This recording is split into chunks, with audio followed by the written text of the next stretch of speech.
So everybody, I need your attention up front. Hey, we got a new guy to pick on. How are you? So, Bill, William, sir, I have a very important thing to do. Matt and Tammy, these were not at present at graduation, but these are, from what I'm told, by educators galore. These are very nice things to have. These are your presents for taking us through a pandemic. So this is the Wardsboro, I guess you have one of them things. It's a panther. And it Come says on. River Valley, and it says Principal Bates, Wardsboro Oh School. my gosh, I gotta try this thing on. Now, Matt, I'm not picking on you because I would be in the same boat, buddy. But I knew this one was yours because it was a little bit bigger. A little bit bigger, huh? What do you think? So this has, wow, a bulldog? It's bulldog. And it says, River Valleys, but it says Principal Martin Dover School. Nice. Thank you very much. Pandemic, dude. Great. That's your bag. Right? It does, it fits good. Yeah, that's Thank right. you very Won't be long. much. No, it's from the board. And it Thank was you all actually, very much. it was And- former Principal Antone who wanted one Great thing when he idea. signed a contract was a letterman's jacket for Dover School. That's All right, right. we'll have to take a selfie later, Matt, you and I. Yeah. So guys, you did a great job for us, and we were hoping to have them at graduation. But like everything else, they didn't come. Everything's a little behind, right? Hey, masks are optional, guys. If you don't need to. It's up to you folks. And if you've been vaccinated, it's okay if they say if you haven't. We don't want to know, but I just don't want you to think you have to wear them because of us. Are we all set? So Laura's coming in. Laura should be here at 10. Okay, so we'll get going without her. So I think, I didn't bring my agenda, Bill. I was hoping you had them all set out for us. Yeah, this is the back of paper for a while. Okay, so there's 3 trees for each Gotta person. use this guy here. Matt just left us again. Why don't we, Look at something here. so why don't, both these things are Matt's. So I tell you guys what, why don't, since Laura's not here, let's take 5 minutes and everybody can have food. And we'll start with food and then we'll get to the meat of the thing since Matt's not here. And all of the members of the public and David, we are always under the direction of the board to make sure that when we have a retreat like this, we have enough food. So it's been pre-planned, so we please would ask that you take anything that looks yummy to you.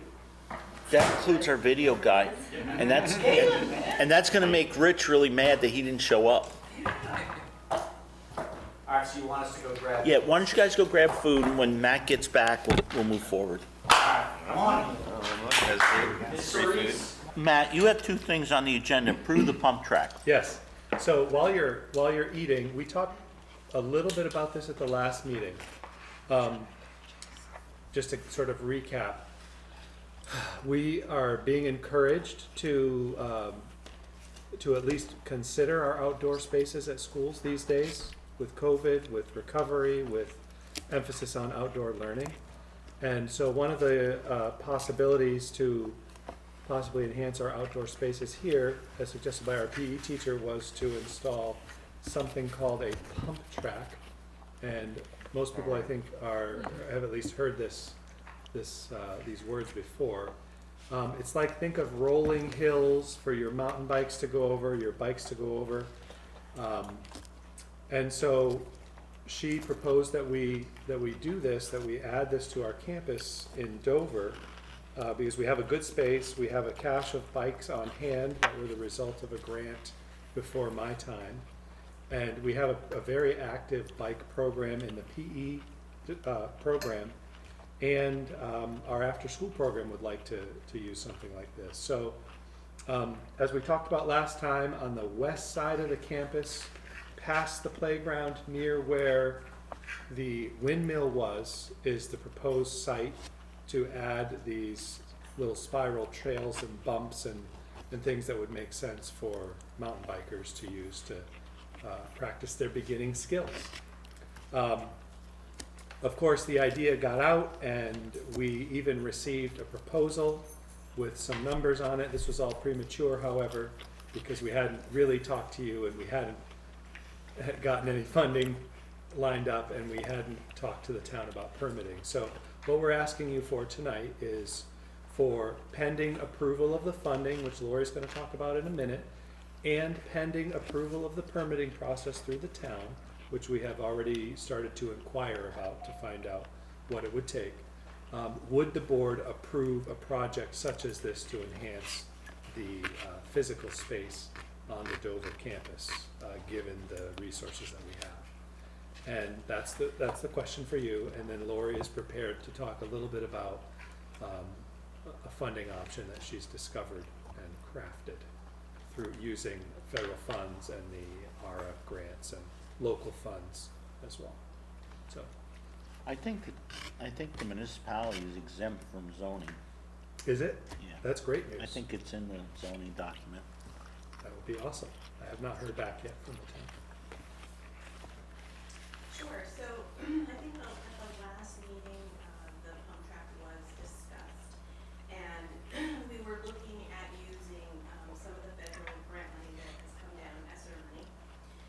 And we were waiting, the AOE needed to basically give us approval for it, and they actually encouraged us to use local money for this project rather than using grant funds. However, because of the nature of this grant, we can actually just move money that we are currently going to be spending in the local budget into the ESSER.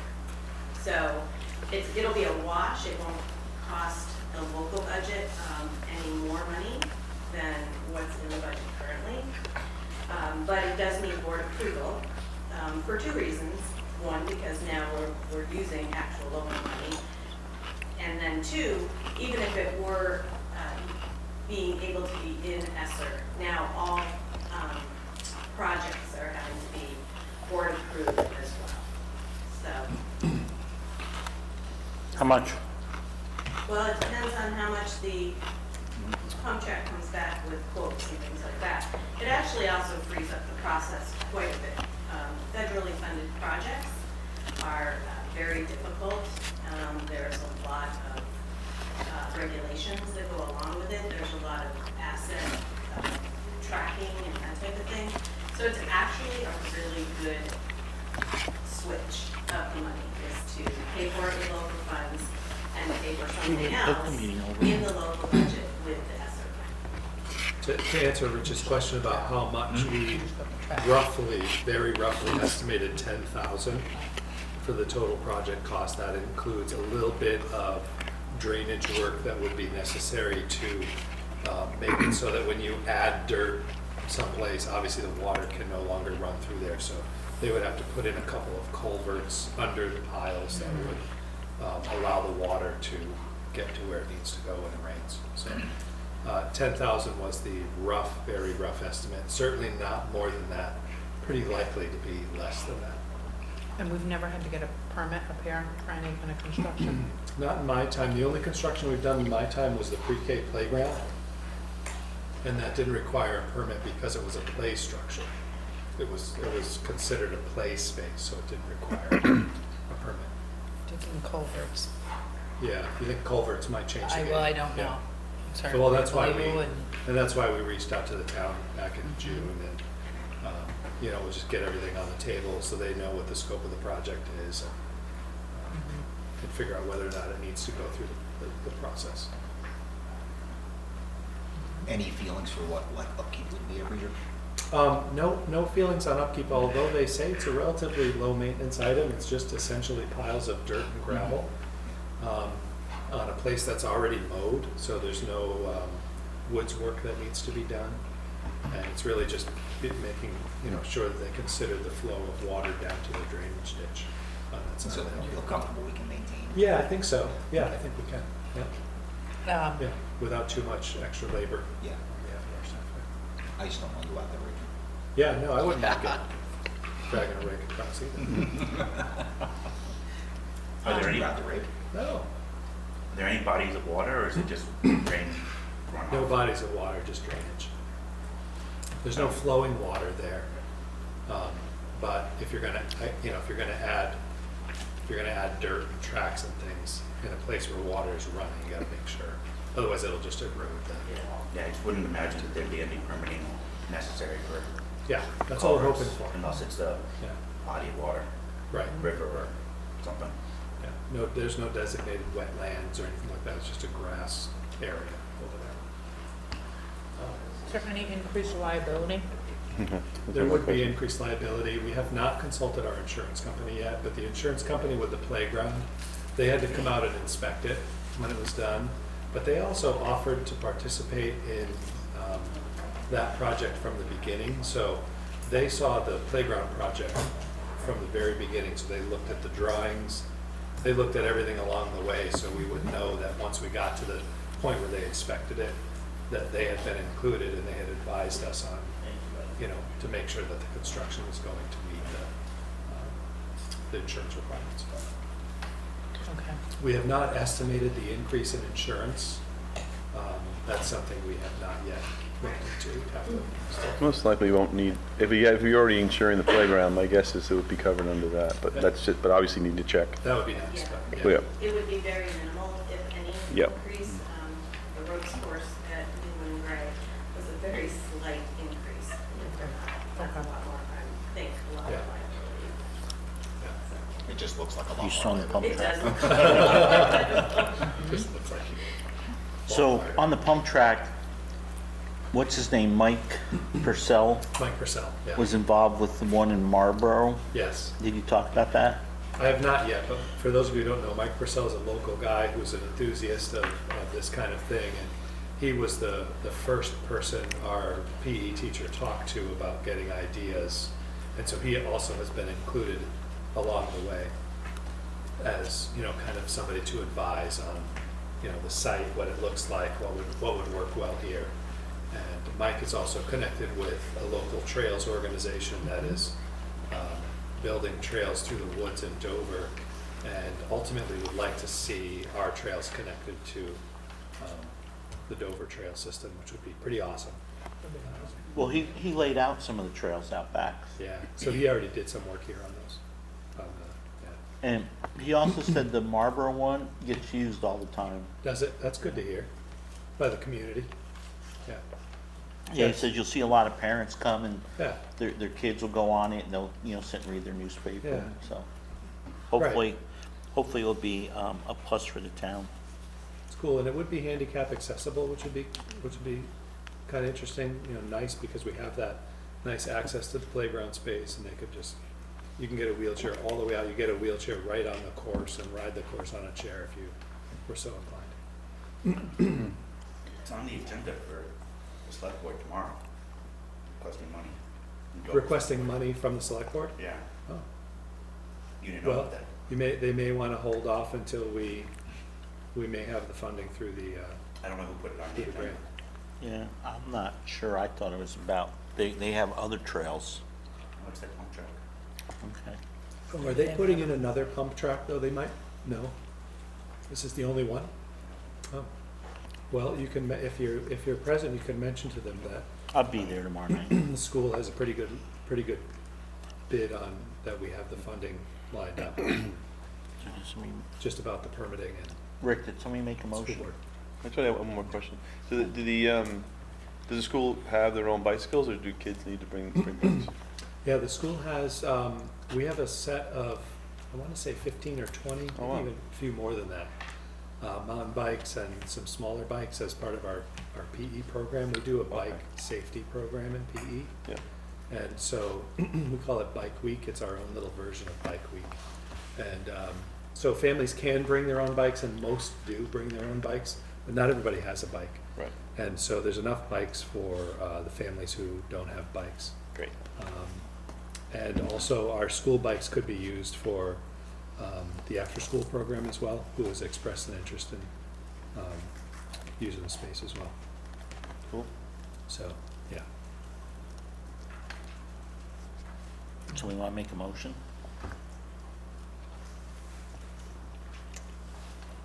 I will. I move that we approve up to $10,000 for contract. Should we make it a little higher just to give you a little wiggle room if you need it? I don't think we'll need any more than that.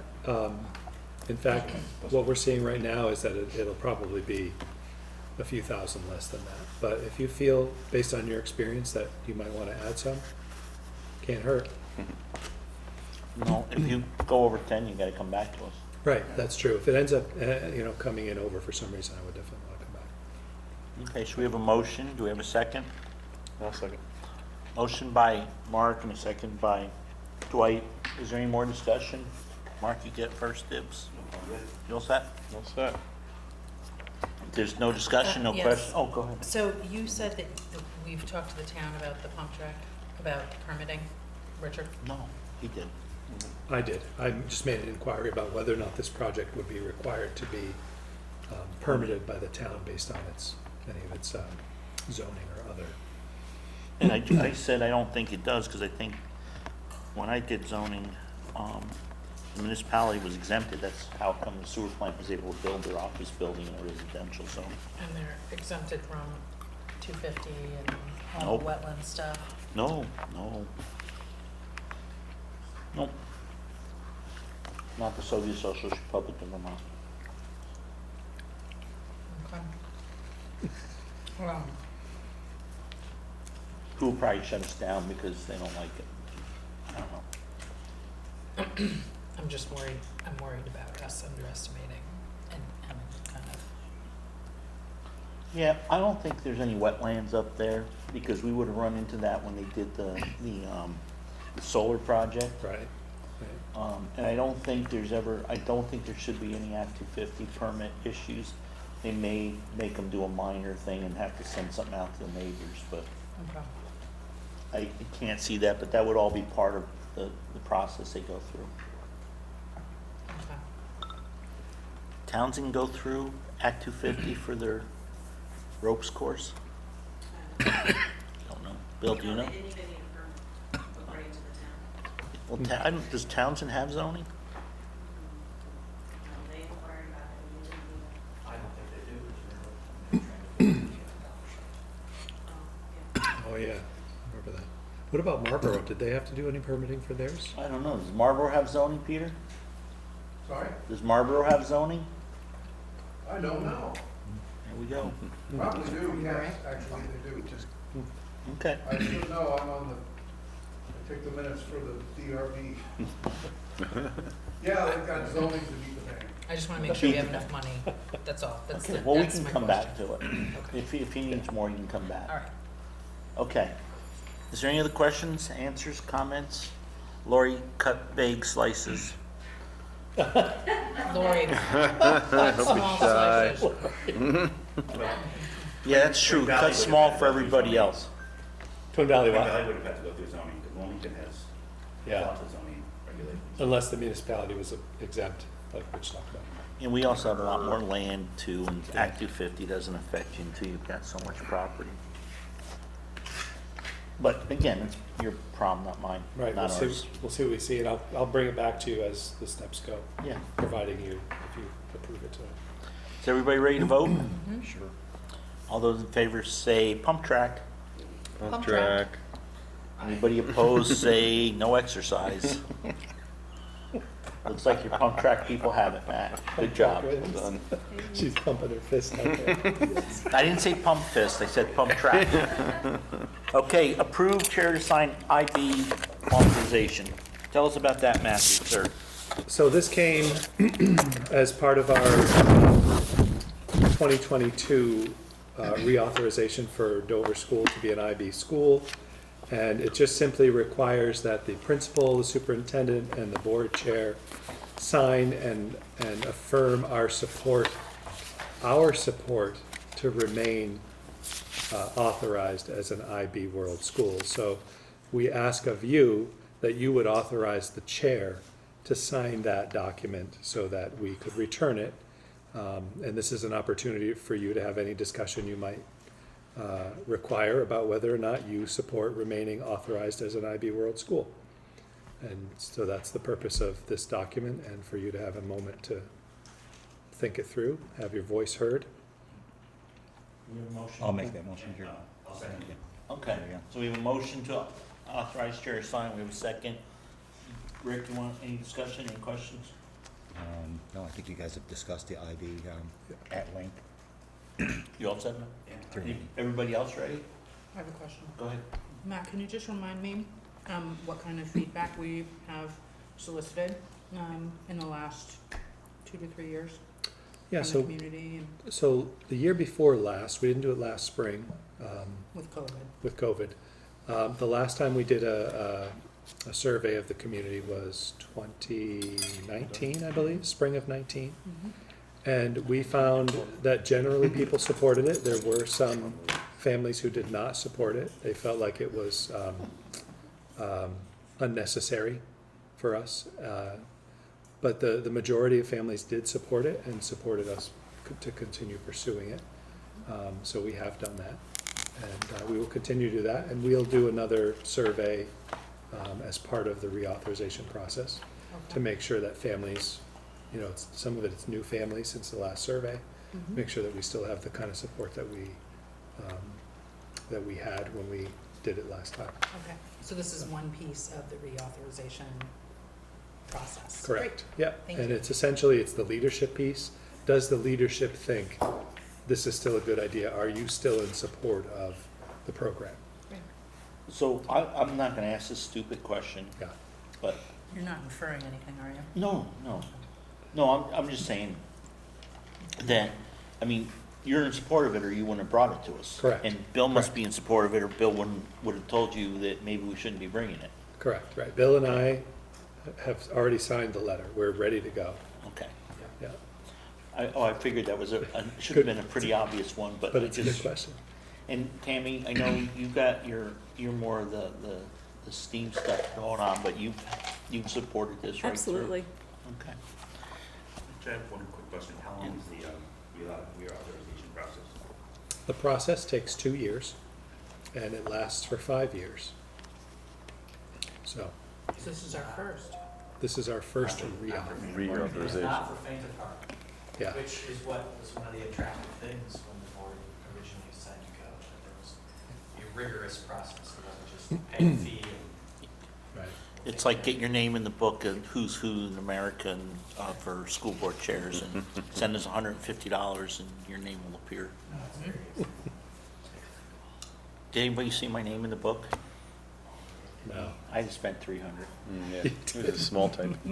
Yeah, well, that way I got it bolded. Okay. Motion's been made, seconded. Everybody good? Going once, going twice? All those in favor say aye. B? B. Oh, you are That right. was good. That was fast. I was a little slow on That's that why one. he wants to be back in person.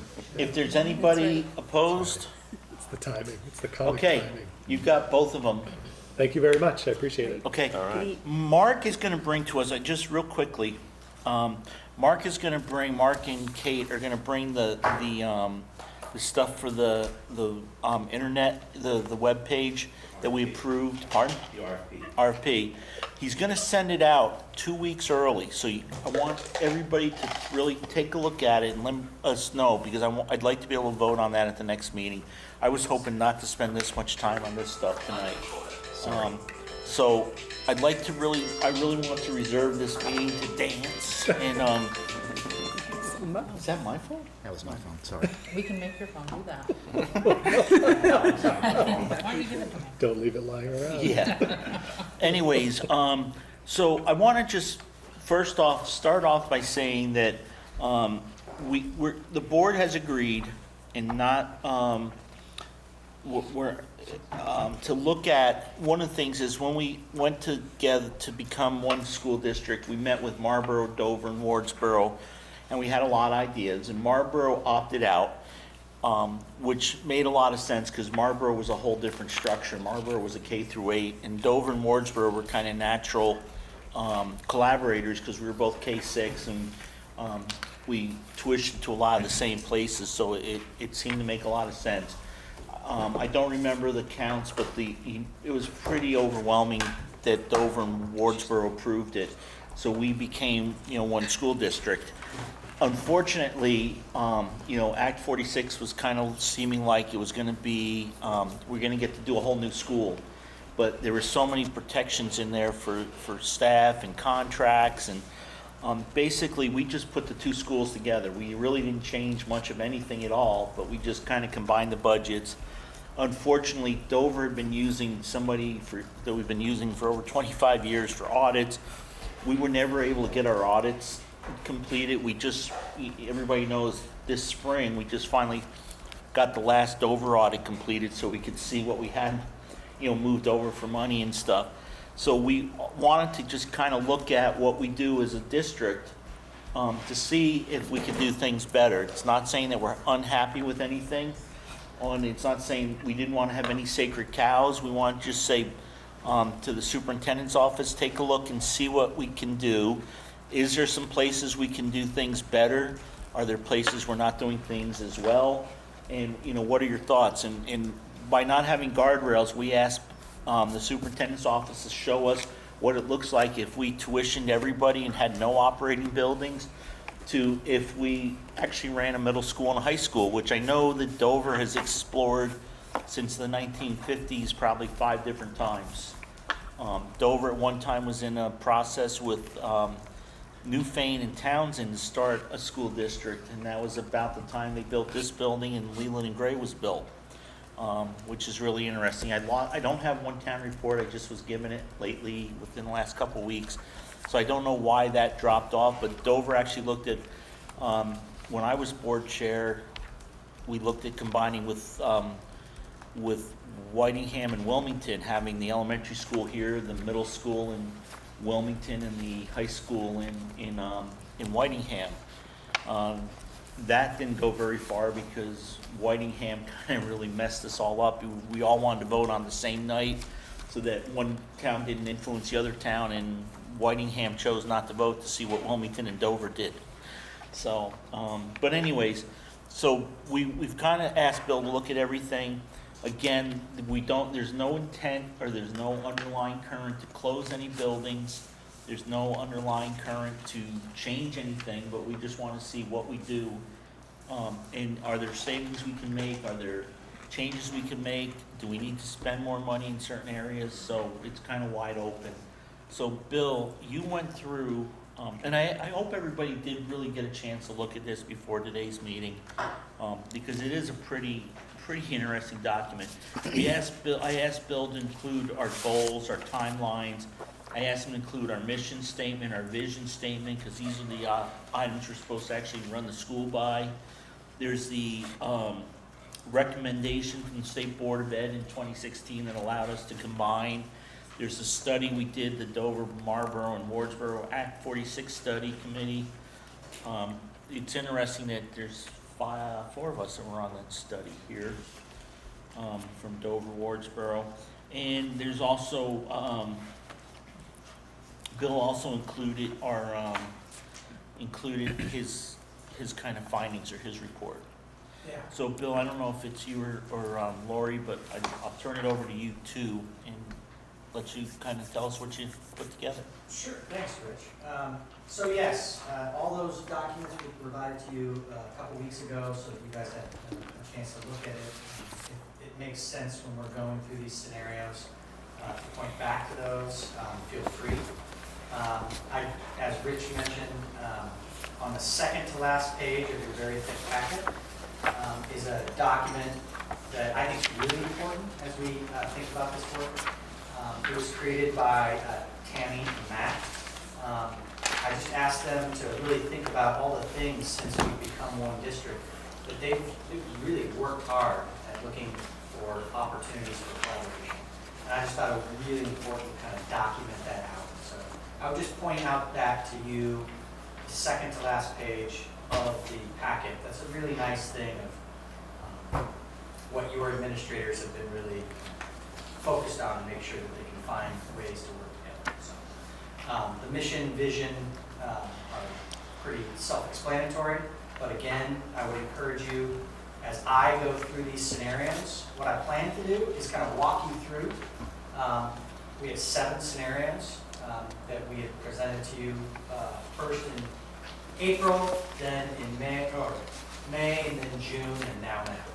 So that everybody had an opportunity for clarifying questions, just to make sure you understood. But we have BCTV here today, we got members of the public, and we have the press. I just want to make sure that I walk through these scenarios. You guys can ask any questions you want.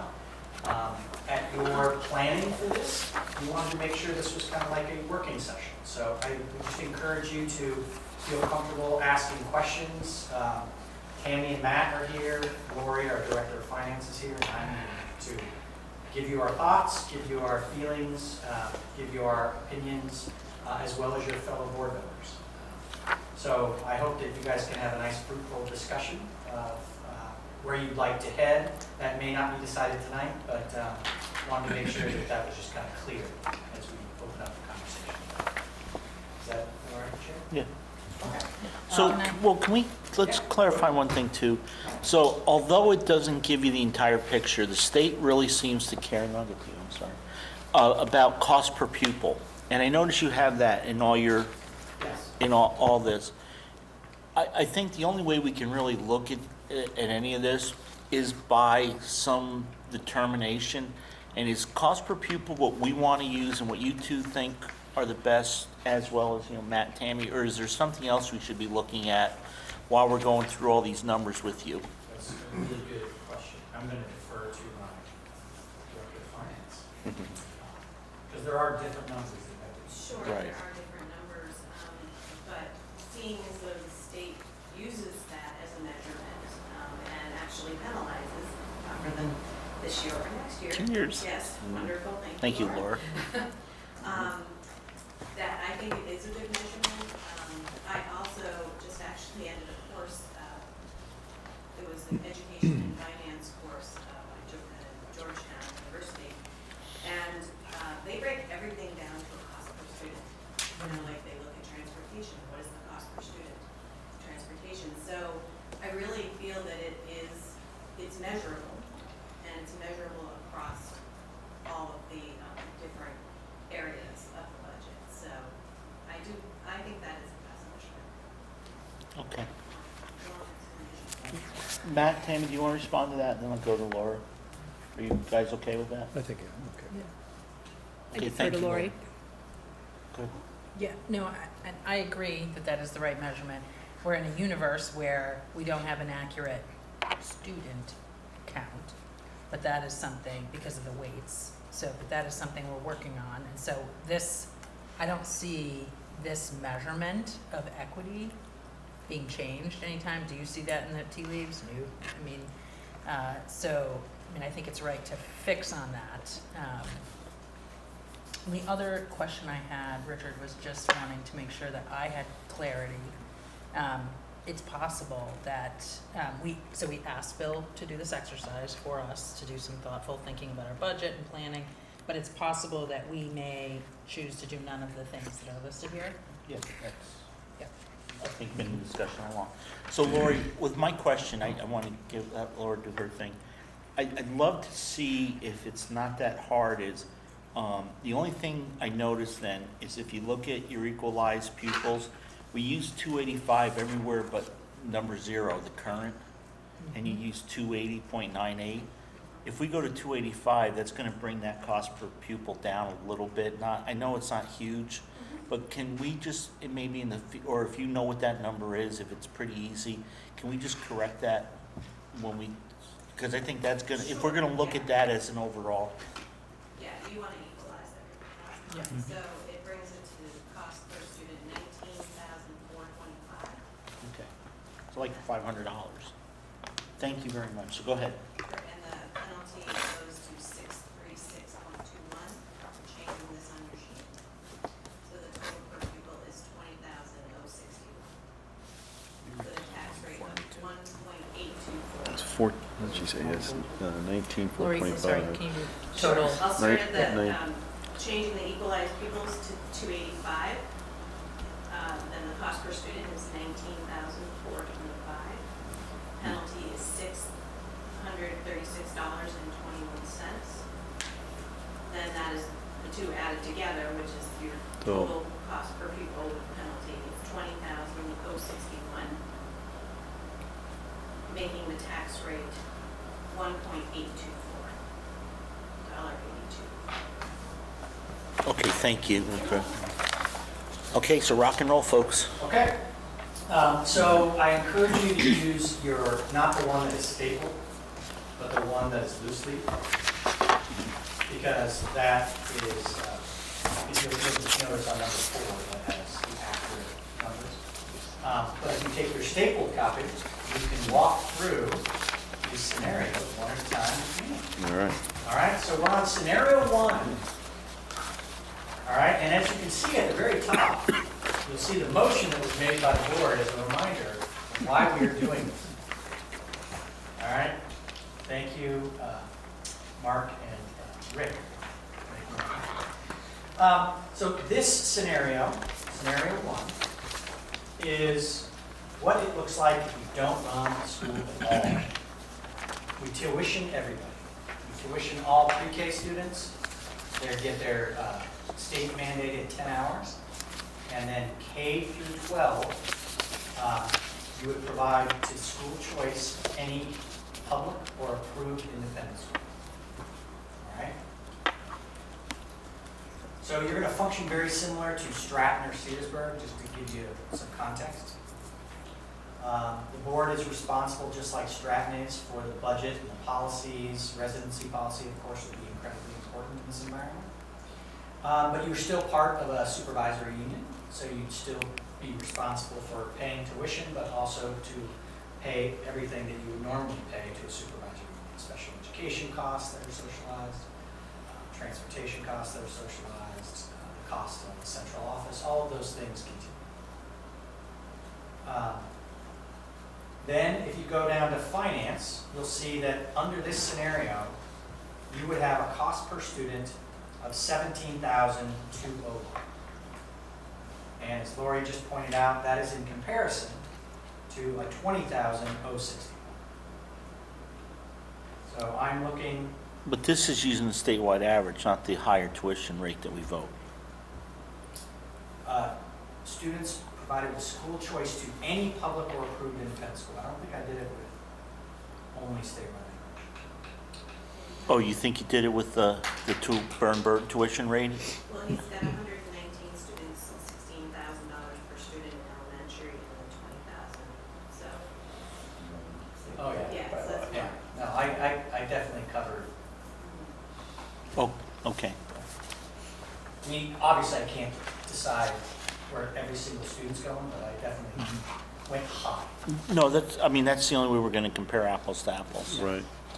So then, So- so the current one though doesn't include the higher tuition rate. The current one is exactly what we Right, but the tuition rate for secondary is not at 20,600, right? What is our, It is 19.2. something like that. so it's $1,400 off, so we really need to increase number one by $1,400 times the number of students to compare apples to apples. Well, when you're looking at your budget year over year, you're looking at what your current budget is, and then you have increases. So that's sort of the way that we are approaching it, is this is what you are currently paying. And then there are assumptions that you have to make for all of these different scenarios. And keeping those assumptions the same is important. But it really comes down to what are you paying right now versus what you could be paying per student. But you are correct that we did aim high, so I didn't want the comparison. If we're gonna err on any side here, all of our estimates are high. Okay. You'll probably see that throughout, because as we do different scenarios, we can't predict exactly where we're No, going to go. I understand that. Well, in operations, right, so transportation, that could be different. That's based on creating a hub and spoke model that would take people towards Wilmington, towards Brattleboro, towards Townsend, and towards Manchester. But if we don't have kids, we might not run it that way, so. Where'd you take 1,400? Yeah, I don't remember what the numbers were. It was more than 2 seconds ago. So you're at 17,200 and 20,000 So you're about $2,800 difference cost per pupil. And then that rolls into a tax rate. So how I like to think about this sometimes is that if you didn't operate any school at all, you're going to save about 25 cents on a tax rate and about $300 per cost, $3,000 per cost per pupil. Just kind of a good contextual thing to think about. You have nobody in any of the buildings, and it's around a 25-cent tax rate reduction. I have two questions. The first one is, does that look like what is experienced in Win Hall and Stratton? So, I don't know Windham, I do know Stratton. Stratton has had a pretty consistent tax rate. They've had one big blip 2 years ago, 3 years ago. But if I was to guess right now, I think they're 160.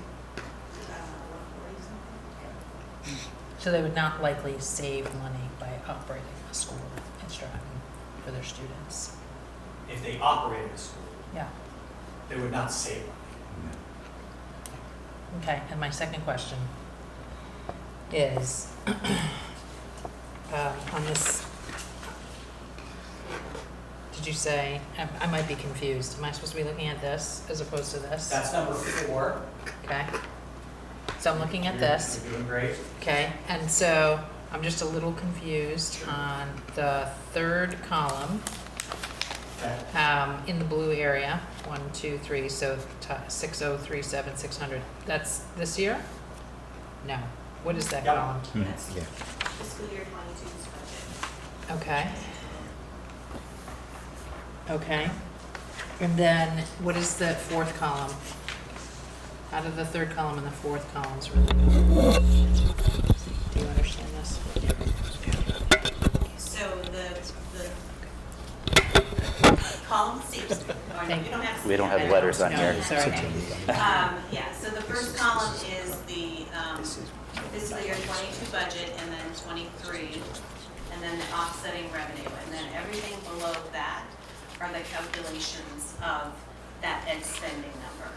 So, the 285 equalized pupils is being divided by that 4.9 million.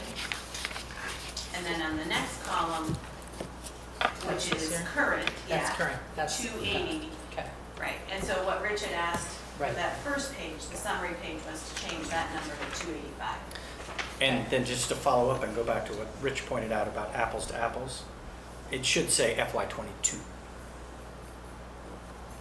it does, doesn't it? No, it says 23. Ours says 22, Under non-operating, so under Bless you. finance, it says Yeah. current Yeah, FY22. yeah, And then you go down, it says non-operating, yeah, and it says FY23. and that should say 22 as well, Yes. and then We were over, assuming this would happen if it happened next year. Right, and okay. That's why the 23 is. But we didn't build in, Other income. right. We didn't take the SU Oh. budget. okay, Right, it's very high level, Okay. right? Very This high is- level. was- No, but this is the way we don't know the numbers, we This is- don't know what it's gonna look like. okay, I think I got it. So is everybody okay with that one? Yeah, so we might be able to give you some win haul. So, just because I have a lot of interaction with the special ed issue in Winhall, that was what was driving up a lot of their costs, because that is something that you lose control when you're not operating a school, right? So their excess costs became, a major factor in the cost structure, and students moving in. And do we find that there is more volatility in the student count on an annual basis in a non-operating district versus an operating district? I mean, my guess is yes. The inclination is yes, but our experience with Stratton, if you look over last decade, they've had a couple spikes, but they've had just as many that are reductions. But look at Stratton's Winhall. tiny. Winhall, I think, is a better comparison. That's the only place I ever wrote And it and down. Winhall had so many problems. I mean, we've had 3 different legislative bills to correct their issues. Winhall is a much larger population, Yeah. And- so and the it's- volatility is much And lower. it's, the value of the homes in Winhall are closer in value than the homes in Dover than they are in Stratton. You know, Stratton's still, the average cost of a house in Stratton is 40% higher than Dover. But I don't think Winhall's as bad. I think Winhall's a lot more, is a lot closer to a Dover than a Stratton. There can be great And volatility. anybody can argue with me, because I mean, that's just what I see, but I don't. No, that's my suspicion as well. I have one other Yeah. observation, I guess. So, as we're going through this, is this going to be a strictly financial? So I started just based on the structure, and it's gonna be, you're gonna get this financial things. But if you want beyond that, that would be part of your, any scenarios the board would like to investigate further, how or why. So for example, if you wanted to know, in the opinion of the administrators, the educational value of running a 7 through 12 versus not running 7 through 12, we could give you our current ones now, but if you also want something that would be more thoughtful and printed out, we could also give you that. I mean, I feel very confident that Matt and Tammy can tell you benefits and challenges of running schools and educationally sound and instruction, and I can add that as well. But yes, this was not that level. Right. And so I just want to be really super cognizant of that as we're going through this, so that because, you know, whatever the financial model is, it's going to buy opportunity, and based on how we're configured, that could be different. And so I want us to not lose sight of the fact that there is a massive piece to consider that is not part of this as well, right? I mean, Well, let's talk a little bit more about that. What is the piece that you would say is not being considered? Well, hang on a second. So Yeah, the we can easiest go way on for us to for look a at something is through numbers. Because that's what the state tends to look at, and that's what the towns look at, and that's what the voters look at, and that's what we ask Bill to look at. So I understand that numbers equate to how things actually happen, okay? I think to make our lives easiest, let's stick with numbers right now. And then after we are presented with all the numbers, then I think we have to look at how we want to move forward. And I think then is when we ask those other questions. I'm not asking that information be a part of this. I'm asking that we remain cognizant of the fact that that is not part of this. And that is a very This is- significant. I think I think we've said everybody it several is. times. Yeah. We basically, all we're looking at right now is numbers. And we're looking at very high level numbers. Mhm. And my opinion, my thought, and my hope would be that when we're all done tonight looking at numbers, we can have a brief discussion and say, you know what, scenario 1, 8, and 12 are all just nuts, and it's not anything we want to do. So let's concentrate it, and let's look at maybe these 3 that seem to make some sense, and then they can come back and give us, you know, a more in-depth look at what that looks like and what it means and how it all fits in. Right. So our first cut will be a financial cut. And so We're just looking nuts at- will we're be a just looking at financial numbers. Right, nuts will be a financial determination. And we may not cut anything, we may ask Yeah. them, so I don't know until he gets to Okay. get through it. And these were all the scenarios he could come up with, right, at this point? I mean, Yeah. it's Right. like, Well, this is kind of this is all the ways I could cut. No, I think cut it's, the cake. I'm not arguing No, it's against very None of us are important. taking what we are that. doing. I'm just saying, I Yeah. think we really need to remember that, because that's not the only, we've never made decisions simply because of the finances. Educationally sound, taxpayer-friendly That's right, budgets. Richard Warner. So, And I think that's why Bill included the mission and vision statements along with this, to remind us of those things. Okay, zipped. No. It's incredibly important because, we're gonna record this, we're gonna have minutes for this, and we're gonna wanna come back to this. And we Yeah. have to be clear about what we're talking about. And I just think it'd be very easy for us to just get kind of sucked into good is cheap and bad is expensive, and that's it. Absolutely.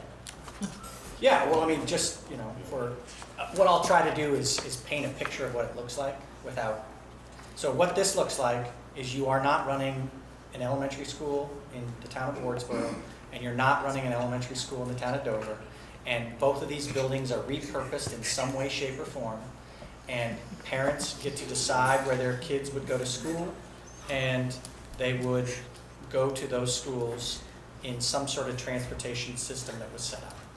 That's what it would look like in scenario one. Okay, good? Thank you. Yes. All right, you guys ready to go to number two? Yeah. Yes. All right, number two. Number two is easy to imagine. It is exactly what we are currently doing right now. However, it is paying only in secondary school what is required by statute, which is the average Vermont rate for a secondary student. All right, so nothing else changes in this budget. Nothing else changes for the structure. But in 7th grade through 12th grade, you only pay the average for a secondary school. Statewide. Statewide averages.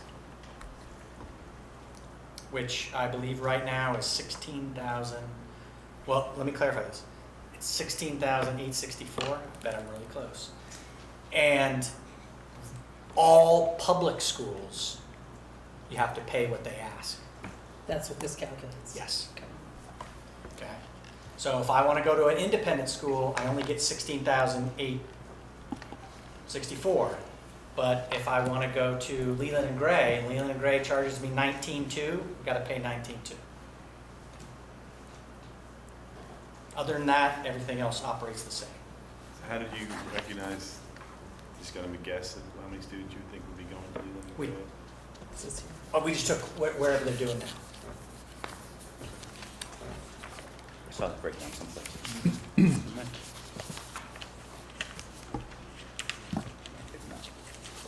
And again, I just want to stress that, you know, it's a snapshot at a certain time. Yeah. And, you know, it'll change tomorrow and it'll change again on Friday. But to follow up on Dwight's question, if you have kids go to a more expensive public school, that is not reflected in that equalized people cost. Right. Or if students decide not to continue to go to. An independent school because they have to pay the $3,800 spread. Right. That's not indicated. No, we didn't move anybody.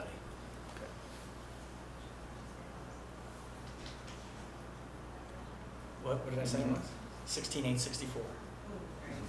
16,842. Oh. Okay, number two. Everybody kind of see number two? And the reality of number two is, and I think this is a really good point, is you won't know what it is until you actually enact it and people choose schools. And, I mean, I think that It's a was hot something- button issue. It came up this year at the school district meeting, and, you know, I think the burn-burden rate, you'll remember, I think, the burn-burden rate was not that much different than It was Leland hundreds of Gray. dollars, was- hundreds of dollars, a couple Yeah. $100 a student, $200 to $400.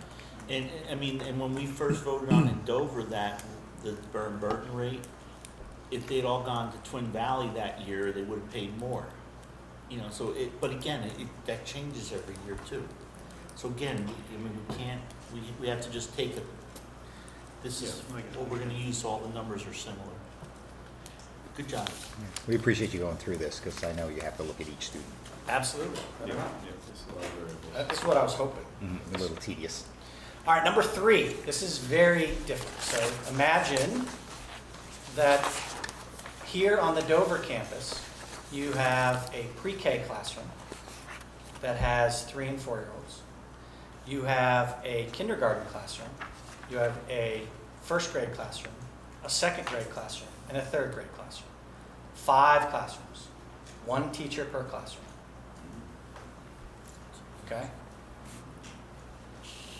All students who live in river valleys attend the primary River Valley Elementary School on this campus 5 teachers, 5 single grade classrooms.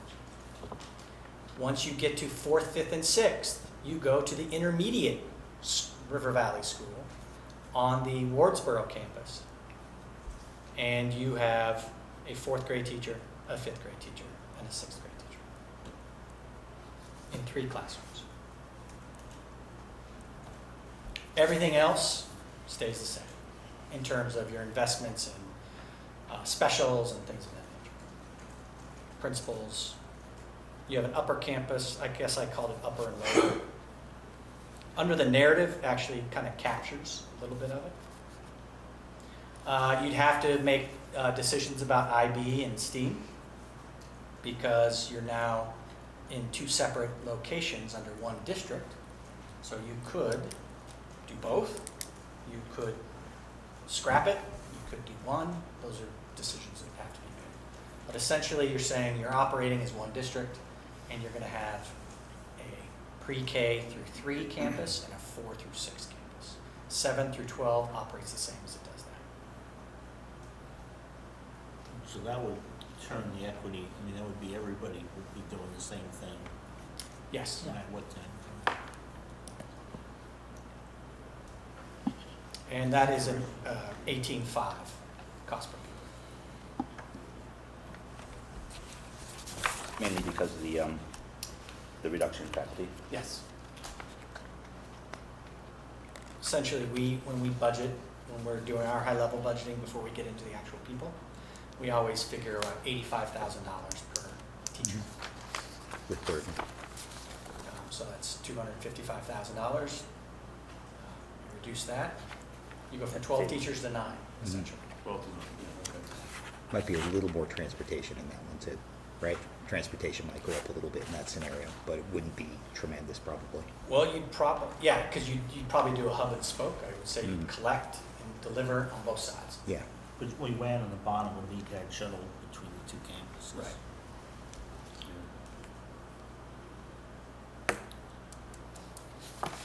So that's scenario number 3. Any? Good.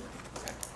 Number 4, if you can grab your single sheet, that's a better version than the 4 in the packet. But due to your excellent work of Jen Finaldi and Lori O'Hearn, I can update you on the numbers that run across that sheet. So if you see pre-K all the way to 6th grade, you should have a box below each one. This is what I did. If you just want to follow me along, and you can write down what, as of Friday, what the projected enrollment is. You ready? Pre-K 3, 7. Pre-K 4, 16. Kindergarten, 18. 1st grade, 14. 2nd grade, 19. 3rd grade, 20. 4th grade, 15. 5th grade, 13. 6th grade, 14. For a total elementary of 136. All right, so this is scenario number 4 if you only operate 1 location. In this scenario, Wardsboro campus would not have any students at all.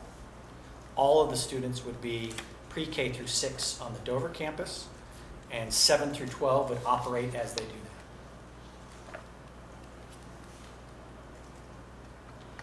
now. As Rick pointed out before, you would need to have some sort of shuttle service, and this doesn't even contemplate what happens when you don't use a building for educational purposes. What's the max capacity for the Wardsboro building?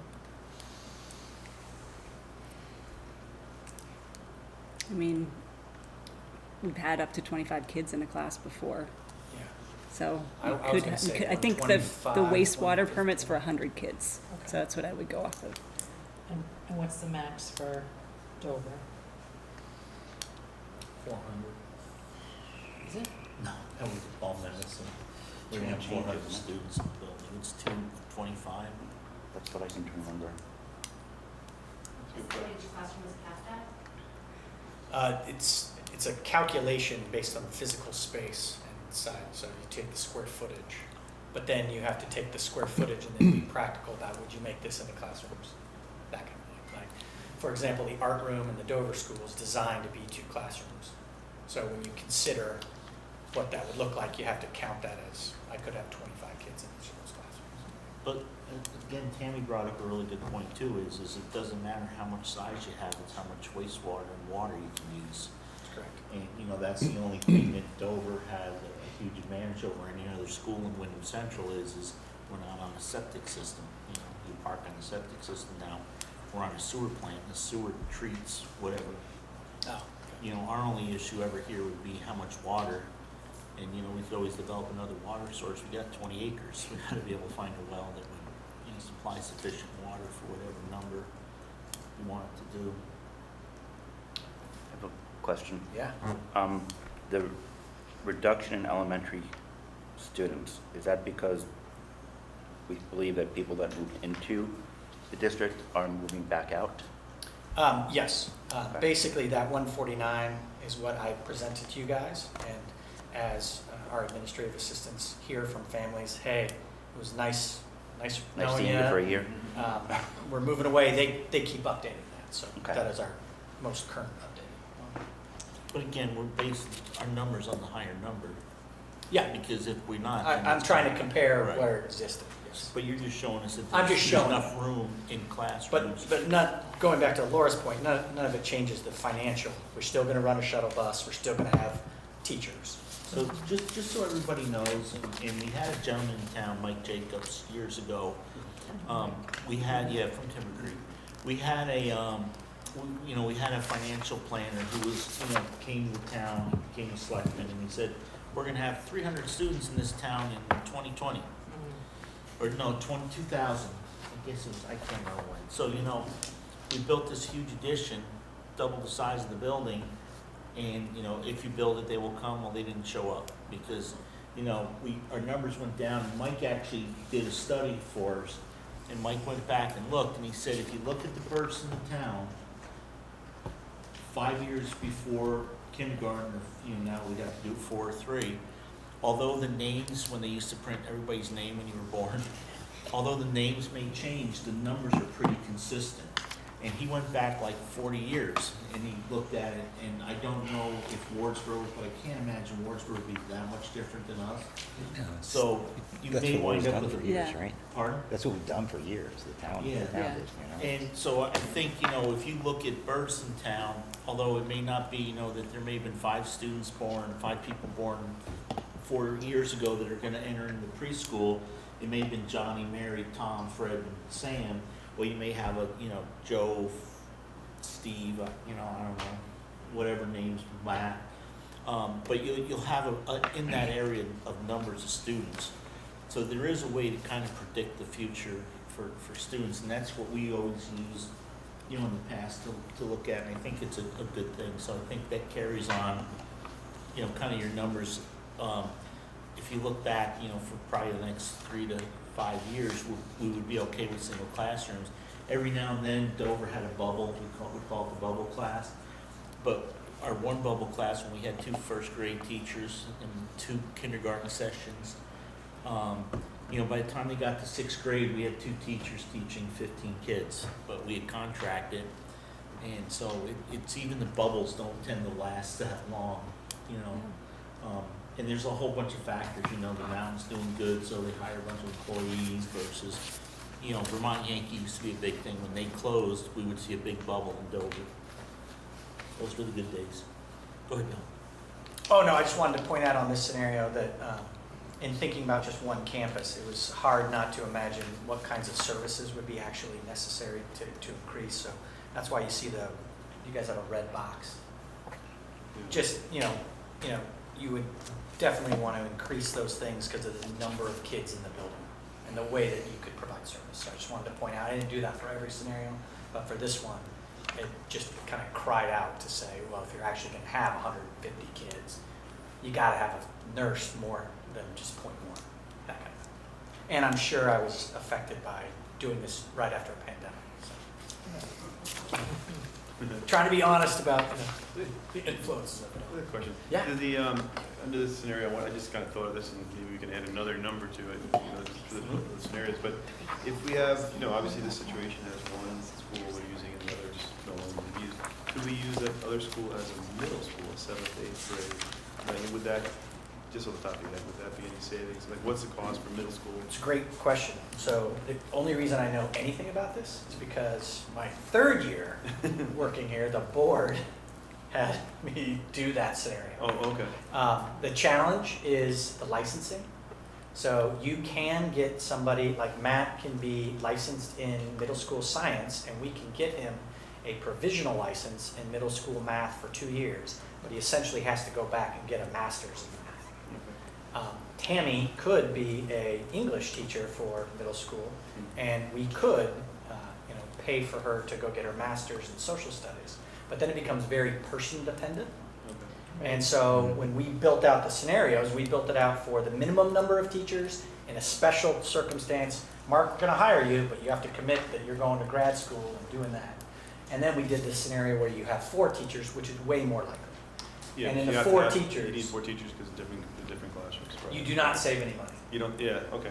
You wouldn't save any money. You could if you just had the 2, but you're so precarious. And you're limited on your, okay. But that was 7 years ago. So. Okay. Thanks. And again, I think too, looking at numbers, I mean, again, this is very high level, because remember, let's say we all moved into Wardsboro because our numbers went down so low, and we sold this building because it's bigger. We sold it for $2 million. Well, we'd have $2 million to play with for however many years that lasts us. So it's not, please, nobody get hung up. Not yet. This is, Okay, so that's number 4. Everybody good? Yep. All right, number 5. Number 5 is similar to one in the past, but this is a concept of let's make sure our youngest students stay in their home environment. And what would that look like? So you pre-K3, pre-K4, kindergarten, 1st and 2nd in both locations. Of course, they would still have the opportunity for school choice in that, but you would run that in both buildings. And then simply because Dover has more space, you would run 3, 4, 5, 6 in the Dover building. So the imagination is you run Wardsboro exactly as it is now, and you run Dover exactly as it is now. It's just the 3rd, 4th, 5th, and 6th graders from Wardsboro take a bus and come to grade school.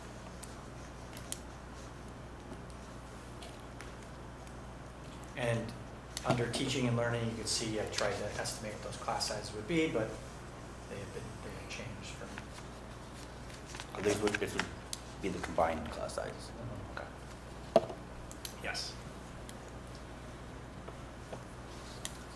And that is $1.71 or 18,800 equalized pupil cost, or cost per pupil, sorry.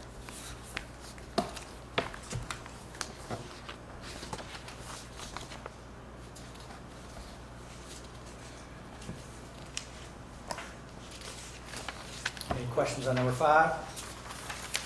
See, the longer we go, the easier it gets. There's only so many more imaginations you can have. All right, number 6. Okay, so number 6 is you are combining classes. Exact same thing you're operating right now. You combine classes in Wardsboro, we combine them in Dover. That's the only difference. And in doing so, you have 2 less teachers. So it's 107 on our estimate, high level estimate, it's $170,000 less. What I found interesting about this, just to share, number 5 and number 6 are about the same cost per pupil. But in one of them, you're moving 3, 4, 5, and 6 kids. All the kids in 3rd, 4th, 5th, and 6th. And another one, you're just combining classes. But you end up at the same point of the cost per pupil. Because it's just the teacher savings, right? That's all you got in there. Yeah. Well, then, it also looks like you do away with the IB program, because you reduce the IB planning, you reduce. No, that's opposite. So one of the things that we have learned about IB, as we are now in our 7th year of implementation and getting ready for authorization, is the amount of planning and preparation specific to each grade level is critical to not only, and I like how Matt always phrases this, not only to maintain the program, but to advance the program, to make the program move forward, to not tread water. And so I was trying to reflect that by, no, we would actually have to have more investment, where you would have time that you were going to have in the summer and time during the year that teachers would be. So if I'm currently teaching a 5th grade class now, I'm solely focused on teaching 5th grade, IB, how that all melds together. If I'm going to be responsible for teaching a 5th and 6th grade class, we have to reflect that in time in the summer and time throughout the year, that I have to be able to plan, integrate, reflect. I'm guessing here, again, this is high level, but I just wanted to make sure that we reflected that that would be necessary. I thought IB had a requirement for single grade classrooms. It doesn't have a requirement. It does have a very strong recommendation. Kind of like what we've been through in the last 16 months.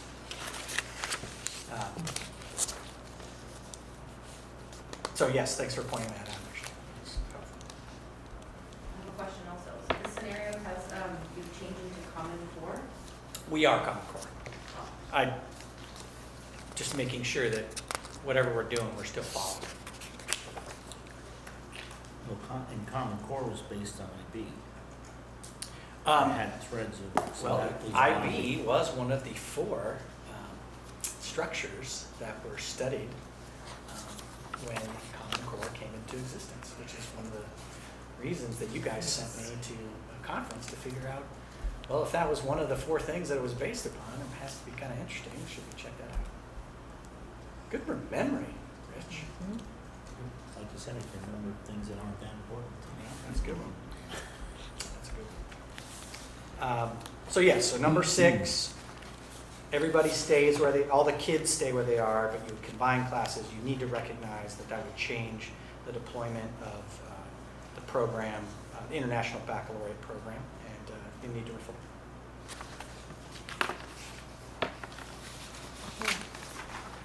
All right, then the fun one, number 7. Yeah, new construction.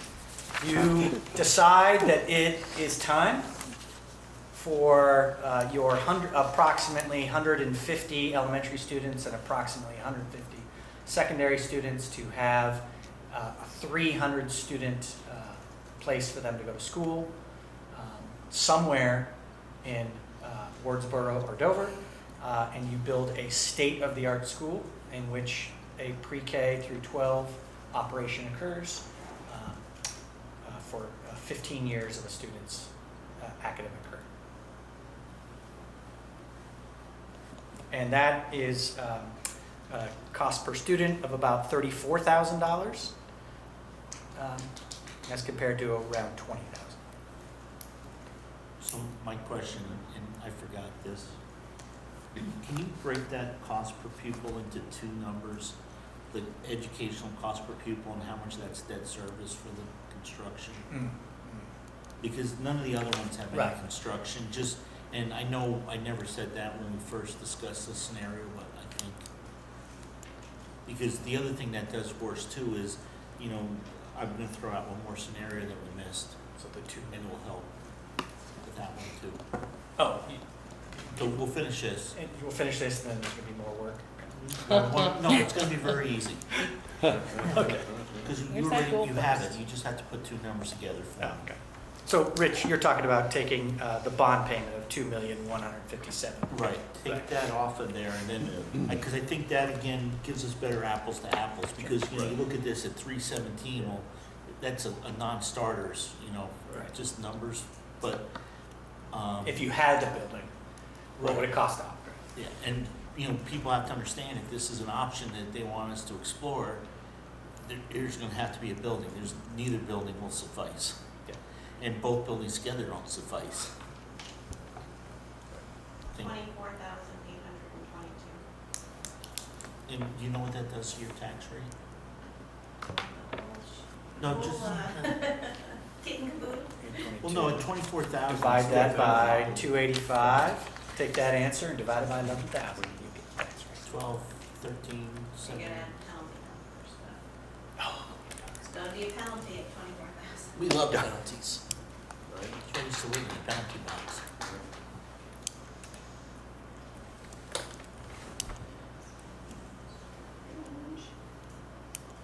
$225 to start for that.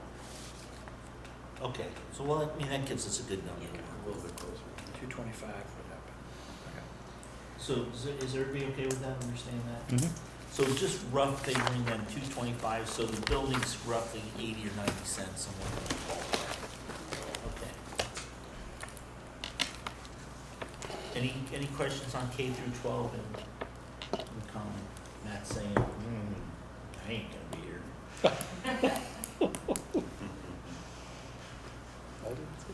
You don't want a construction foreman? Oh my God. He knows all about water systems now. Where we work. Okay, no, That's a bonus. He didn't realize he was getting that. Okay, so- He took the job. so we have 8 scenarios. Are there any questions on the 8 scenarios? Are there any scenarios that somebody has really thought of that wasn't presented here? You have one? I gave one already. Oh, what is it? One from a middle school. and middle school. Oh, yeah. Okay, we got that one. Matt, Tam, anything you can think of that wasn't presented that it could be an option? We'll get to you next. Rick, you good? No, did he say K-8? Is that what? Well, he wants to have Okay. 7th and 8th grade added. Okay. Did we intentionally eliminate consideration of combining with West River Valley? No, that would kind of be That would be another one. yeah. That would be a new scenario. So hang on to that thought. That's a good one. We'll give that in a second. Are you all set besides that? You got anything? You said no, you were good. Mark? Anybody out there? Going once, going twice? Okay, the only other one I have is, in the scenario where we go to one building, I'm gonna go back to my B plan from Okay, wait. 3 or 4 years ago. So scenario, one So- building, 4? Yeah, one campus, number 4. Okay. Okay. Can you take that number that you use for building the building, and I know it doesn't have to be as big because it won't include 7 through 12, but can you just kind of throw us together a scenario on what that would cost if we went to that scenario but didn't use either building and built a new building to do everything the way we need it, instead of trying to retrofit a 70-year-old A building? pre-K through 6? Yeah. It'd be about half, wouldn't it? Well, let You had them just, 150 students for yeah, just, I primary mean, and secondary. just have them, throw some numbers, being consistent with their other numbers.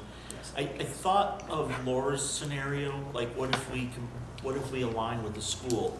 Unfortunately, Act 46 took that away from us, where before we could align like with Brattleboro High School, and now, they're all K through 12 districts. So if you could, just for us, it would help us a little bit. Can you give us, like, if we were a member of the Twin Valley District, what they're paying per pupil now?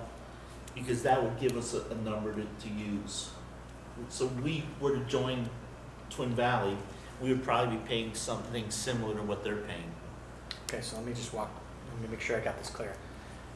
Joining Twin Valley, Leland and Gray and Brattleboro. so designating No, just becoming part of that district. That's the only way we can't designate a high school. Yeah. So- Not yeah. anymore. No, Yeah. no, that law's still there. Oh, it is? Yeah. 1 to 3 public high schools can be designated.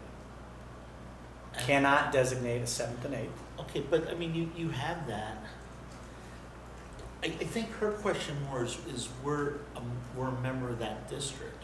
Or My question is, let's get rid of River Valleys Right. and Smurge. We could smurge in any of the three ways, but that may be a lot of work, actually. Yeah. But no, So, but it because isn't. it's All you gotta do Lincoln is Gray. take what the cost per pupil is for those three districts, and that would probably give us a close idea of what our number would be. If we were to join Twin Valley, if we were to join Leland and Gray, or if we were to join the Brattleboro district, Yeah. I can't see the cost per pupil changing that much. Okay, So so walk let's me just- through, when you say join, what does that mean? Where's a That- fifth grade kid going to school? Wherever they have to go to school for where the River Valley, West River group goes. Where's fifth graders going West River Valley? West River. Townsend or Newbrick. Oh, so literally, So we close the Join- valleys. so River Valley's gone. Right, we Yeah. become. No schools are being operated. No, we No. just joined West River. So West River would I don't know have if to. there's any savings or not, but, right, so I don't know what I don't know what their school configuration is over there. So, But is there- I guess I'm trying, I love the creative thinking, so I'd like So, to, so here's my thought, is I'd we like would to hear just be more. like, when we all decided Phil's to thinking go less to our meetings. studies, we joined Newfane and Townsend and Jamaica in that study, and we became part of the West River. We're now West River. yes. We're no longer River Valleys. But if you were West River and you had the same thing where we're not gonna close any schools, But that's fine, it's gonna be close to what the West River is now, but all our kids would have to go to Leland and Gray. right, so really what you're asking, if I'm getting it Designated correctly, is is you're designating 9 through 12 has to go to Leland and Gray, with, yes. Yeah, I- and we I- belong to that district. right? We And belong they in would, that we no longer have district, school and board, that's and they why can I'm, control the elementaries, just like they do. well, we would have representation just have like we have representation. now. Sure. So that's what I'm saying, if you just give us their cost per pupil, that's gonna be a pretty close number for us to look at. You're gonna multiply that by Yes. 150 and come up with a number. Right. Yeah. And the same with River Valleys and Brattleboro, and that would tell us if we So Valley. designated, yes, what would it be? None of us are serving on that board. we could be. So, We do that. West River cost per pupil, Brattleboro, or West, West Wyndham River- Southeast, Right, and right? Twin Valley. I didn't realize it. Okay. No, but, and then the other part of that is Okay. that, again, when we get into the more in-depth look, when we kind of narrow it down is if you join those and you join a pre-K through 12 district, there isn't the fluctuation if 50 new students move in during the school year because Right. it's figured into the budget, but there's also no savings if 20 students move out. So we would just, we have to explain that, but again, we were just throwing a bunch of options out Sure. based on numbers Okay. for people to look at to say, okay, we like these or we don't like these. That's all we're doing. We're not saying that we recommend them. We're not saying, Dwight, that we think it's a good idea. We're just, when somebody says to us, Did you hey, think if about? we were part of Brattleboro, you'd be saving a lot of money. Well, Okay. maybe not. Okay. Yeah, we get the cost per Yeah, I mean, I don't want you to spin your wheels on it pupil. No, we would unless. just take the cost per pupil and say, you guys have 143 Right. secondary students. We're gonna take that 100. You use the same numbers that you Yeah. did for everything else, so we're kind of comparing apples to apples as close as we can. Is there a transportation savings? Well, it would all be part of the district. And again, it's a very high level, it's not a, well, hey, there's 10 less miles a week that the bus travels and diesel fuel's, $2.50, so we save $2.50. Yeah, Yeah. So what you're saying in essence is that could Leland and Gray, we'll use them as an example, absorb 150 students? let's not even worry about that now, let's just pretend they can. Okay. Okay. Right, I mean, because we're not there yet, so this is just, so Yeah. what I see is I see 8, 9, 10, and 11. Scenarios 8, 9, 10, and 11. Scenario 8 is, join the, whatever, I'm just gonna, don't correct me. Just join the Brattleboro district. Here's their cost per pupil times the 285. This is what your costs would be. If you join Leland and Gray, multiply their cost per pupil times our 285. Oh, you want the full thing? Now I'm confused. Are you doing elementary as well? No, everything. Okay, so it's about We're 150. part of that district now. So that's not designated. That's actually Right. merging in a sense. Merging. Okay, Yeah, I so was trying to that's, figure that out too. Right, so you want the total 285? Right, Not because just that's the how we second. compare apples to apples. If we're not, if we're only comparing, part of it.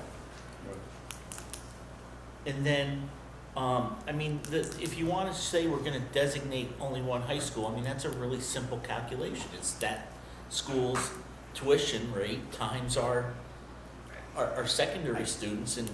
where that, it wasn't clear Yeah. Oh, where, no, what you were going for, that's all. Yeah, I just want to see, because, one of the things that we got shoved down our throat about Act 46 was, there's too many schools and too many districts, and, if we combine, there'll be great savings and better education. I don't know if there'll be better education, but let's just see if there is any savings. Hasn't been yet. I don't disagree, Mark. All right, so But 285. how do we know if we haven't Okay. looked at it? And then, yeah, Lori, don't, Yeah. please don't spend a lot of time on it. Is this gonna differ much from scenario one, though? Where everybody has choice? Right. Zero. Yeah. Yeah, No. it's not. No. It may not, but Right. it's Yeah, it's good, I interesting to mean- see. And then the fourth one was, do the combined campus, scenario 4 with just a new building. And then Dwight, you want me to look at middle school? No, well, yeah, I guess so. I'm interested by that. Yeah. Yeah. But that doesn't mean that it has to be, utilize the buildings without a new building. It doesn't mean that Wardsboro, No. so I'm sorry, there was five, so there's 5 new ones. Yep, I got 5. Okay, is everybody okay with that? I want to add 3 more. These are really easy ones. Oh, no. I want to know, I want to know what the designated, if we designate Bratt, Twin Valley, and Leland and Gray for our high schools. Okay, So so the way the that's- law reads, we can designate 1 through 3. Could I give you one scenario I that want- all 3 of those are designated and No. parents get a pick? I want one. I want each one. If it's them. If we If it's them. choose Bratt, it's this. If Okay. we choose Leland, it's this. All right. So was this supposed to be a challenge of, let's think of which one That's Bill a has? really easy one, though.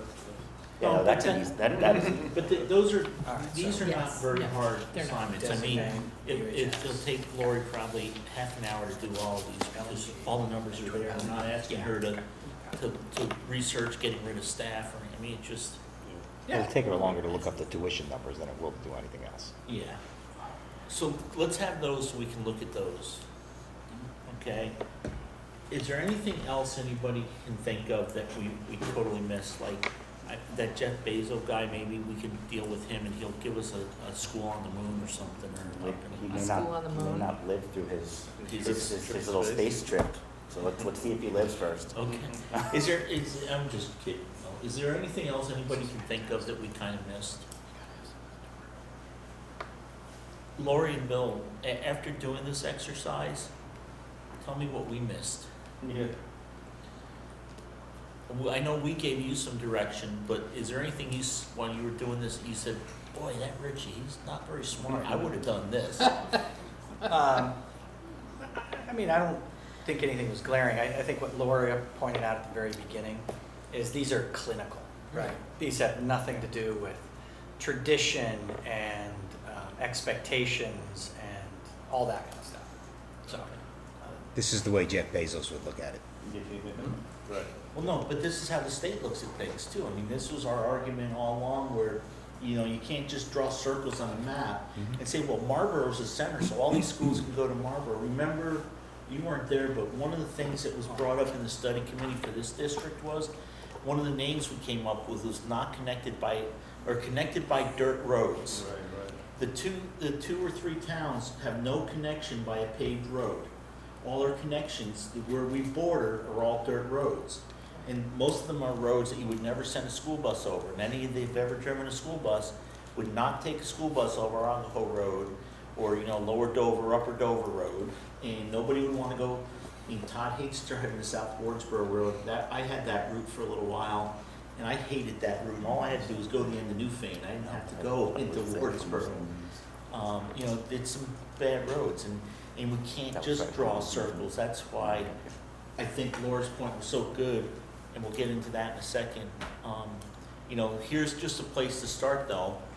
And, to me, if you look at K through 12 in common with a brand new building, I do agree that there would probably, none of us would be on the board after our 3 years are up. And they would probably, if any of us were still allowed in town, they'd be hanging effigies of us on the common and burning us every Friday. I don't know that I agree with that, but, okay. I think so. I had a letter written like that about me once. Speaking from experience, Oh, yeah? seriously. That's good. It was gallows, they were putting up a guillotine on the common for me. Sounds tame. It was. Go ahead. May I ask that we do a last call on the food so we can get that cleaned Oh, up? yeah. Somebody ate some of my cake, I'm a little upset. I know what you're talking about. Cake is delicious. Everybody, Food was delicious. hey guys, we've been a while, Wait, let's take 5, everybody grab something so the poor camera guy can shut down And for a pause for a second. minute. Give us some more numbers, I don't think you're gonna see a huge change, not tonight, she's gonna reset this. Take a look at it, so I want you all to take a look at it, and in our next meeting, we're gonna say, okay, I think we should pick the top, how many do you wanna pick that we can go a little further in depth in? And what do you mean by top? Whichever one the majority of the board feels is the one. So it's not by dollar amount. No, it's however you guys want to decide. My thought would be that we each pick our top 3, the 3 that we like the best, and we see how it pans out, and we take the top 3. Why don't we see if there are any we can eliminate now? Well, because I think Laura has a really good point that we're gonna get to in a minute, Mark. So I also want, because I know who wants to really be honest and who actually did their homework and actually looked at this before tonight's meeting, right? And we're also missing Kate. I'd like Kate to be able to weigh in too. Yeah. And Kate will be able to watch it. So Speaking of which, Kate, what happened to Zoom? we'll talk about that later. I just want to say one thing, I think it may not be the one we like so much, so what I'm going through this, I was kind of thinking that some of these, we may be forced into doing at some point for whatever reason, you know, whether it be our numbers go down or go up, and it's good to know then ahead of time that what these options are if we ever are put into a situation. It may not be what we like or think would be good, but maybe something we think may happen someday or something, or, you know, Like, Although- we get into it preemptively. Yeah. I think the legislature's gonna be a little Well, they may busy for be- several years, well, that's true too. but- hopefully, and Yeah. then they're gonna leave us alone a little bit. Well, if they start hitting us and know they have limits on the classroom sizes or whatever, whatever's going to happen, you know, that may be good to explore some of those if we get that situation for that. And that may be why we want to go further in depth in some of these is, and that could be a reason, that's what I would, where I was gonna go in a minute. So I appreciate what Dwight is saying, but I do think that it would be important for us to have some sort of shared goal. So, I was sitting here thinking, maybe we should all consider whether or not, like if we had, if we can't stay the way we are, what do we think, what do we think is the best opportunity for kids?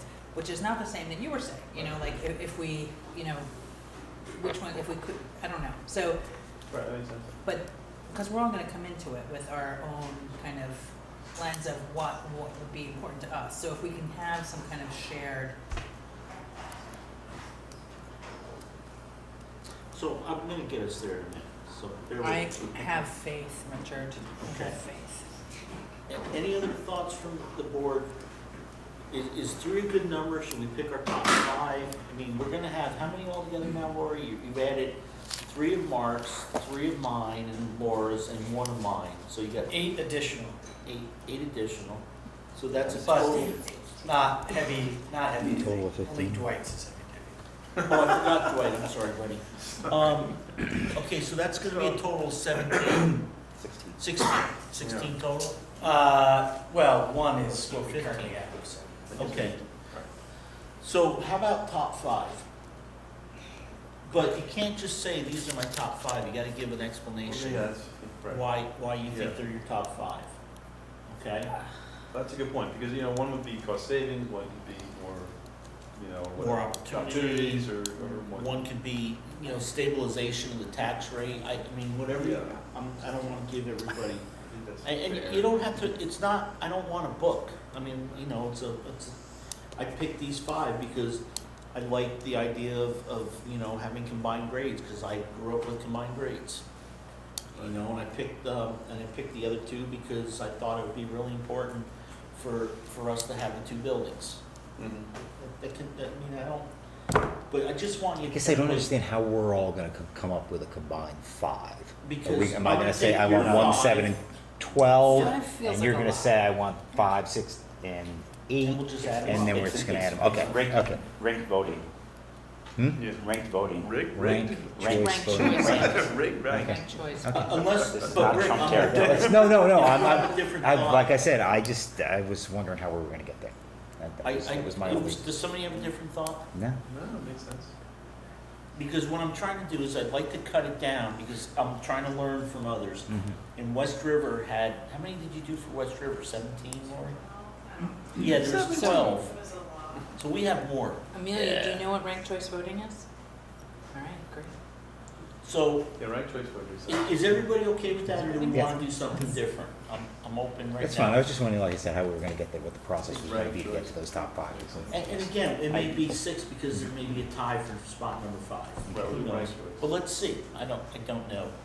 Because then I think, once we get narrowed down a little bit, then we can start putting it out to everybody. I think if we give too many choices, we get lost in the ticky weeds. And some of the choices are very similar, really, when it comes right down to it. But the ticky weeds, you don't overall get lost in them. Sometimes you can't get out, and ticky mouse will eat you. So, I think that's where we want to go. You want to make a comment? Well, I'm a Dover mom. I'm also on the planning commission, so I try to sit on the board here. I try to sit on the select board. Like I said to Lori, I was out picking up a prescription for my sick daughter who's home. I'm so lucky that my husband's able to be there. Otherwise, I would not have been able to be here and experience this and listen to all of this. And so. It's much easier when I have you guys on the computer in my bedroom, and I can have one ear on what's going on here and still pitch in for dinner and bath time. And I'm the only mom here, and I feel like more parents should be involved, or at least know what's going on here. Oh, you okay? Oh, yeah. So, is that something that the board would consider, doing like a hybrid? So for planning commission, we meet in person at Dover Town Hall, but we also put the Zoom out there for the public to So, Zoom in, which has, I was very serious earlier when I said this is a work session. This isn't really a board meeting. This was just, boards will sometimes have a work session where they get together and discuss things and try to discuss it amongst the board before they flesh it out. So that's all this was, oh, okay? okay. So, Will you guys be on Zoom in the future? Mark is gonna, if Mark has his way, we'll be on Zoom every minute. If I have my way, we're not gonna ever be on Zoom again. So I'm sure somewhere in between, we're gonna fall. Hopefully every meeting, not every minute though. Okay, that's fine. Like I said, I'm glad to be here, but this is like a thank you for dinner, and for sharing, and so I don't mean to interrupt anybody's, thing, but I would, like as a mom, as someone, a resident, I'd love to. We wanna make a presentation to the public to get as much input as we can, but we also want to have a work session, kind of get it narrowed down so that when we present it, we're not spending a lot of time. We may have 50 people come in and say, I hate number 7. Well, if it's something that we're not even considering, we can just eliminate it right off. That was the idea behind trying to get a smaller group. And again, this is something similar to what West River did. But West River is still doing their meetings, but they're only live. And we do record our meetings, and I'll get to you, Ted, Lord. We do record our meetings, so if anybody wants to know what happened, they can watch it, and then they can send us a memo or an email or something, say, hey, I happened to notice the other day, and I think, you're crazy, and you shouldn't be thinking that. And I don't think we put the cat back in the bag. Yeah, and I put cats back in the bag before, so that's why Mark and I will have an argument. He's gonna outlast me, though. Okay, are you good now? I'm sorry, I don't mean Thank to. you. My name's Dana Cerise. Dana, And okay. these guys Are you all set with the newspaper? So, yeah, I'm good. Okay, so here's the other thing I want to do, is I'd like to go around the room, and I would love to have Tammy and Matt here, but I guess they left. But I'd like They're to just just, cleaning up. one of the things that, and we should, when they come back, we should thank him and Lori, because they did a really nice job. Hey, Matt, is Lori left? Not yet. Right. Hey, Lori, Yeah. we know behind every great administrator, there is the person that runs the school, so you did an excellent job. Team effort. Okay. Thank you very much. Thank you. No, but I know Thank Matt, you. I know Matt picks some really good food, because I've seen Matt out before, and I've gone to dinner with him, so. However, You didn't pick, didn't pick any of this. oh, but you would have picked some of it, I'm sure. I might have. Okay. So anyways, we just want to thank you very much. You're welcome. Okay. Thanks. So what I'd like to do is, Laura made a really good point, which I was gonna make when we were all done looking at numbers, is numbers don't always mean everything. And a lot of it is, you know, what is important in the buildings and what's important that's happening with the students and what's important happening with the community and the support we're getting or not getting. We still get really good support from the community. I think it's very important that we had a live meeting to get that support, because I just look at what happened at our district meeting this year, and if that had been a ballot vote, I don't think a couple of the articles would have passed. But I think when we actually were able to talk to people, so I do really agree with Dana that it's important for us to, you know, get it out there. But I think also, we all have a lot of experience, you know, some of us more than others, with schools and having discussed different things. This is the third or fourth time we've discussed, you know, structure. We did it when River Valley's first formed before we were operating the school. We had several scenarios. Bill almost got tarred and feathered for a few of his. You know, the board was attacked a little bit for some of theirs. Again, it was no decisions were made, no decisions being made tonight.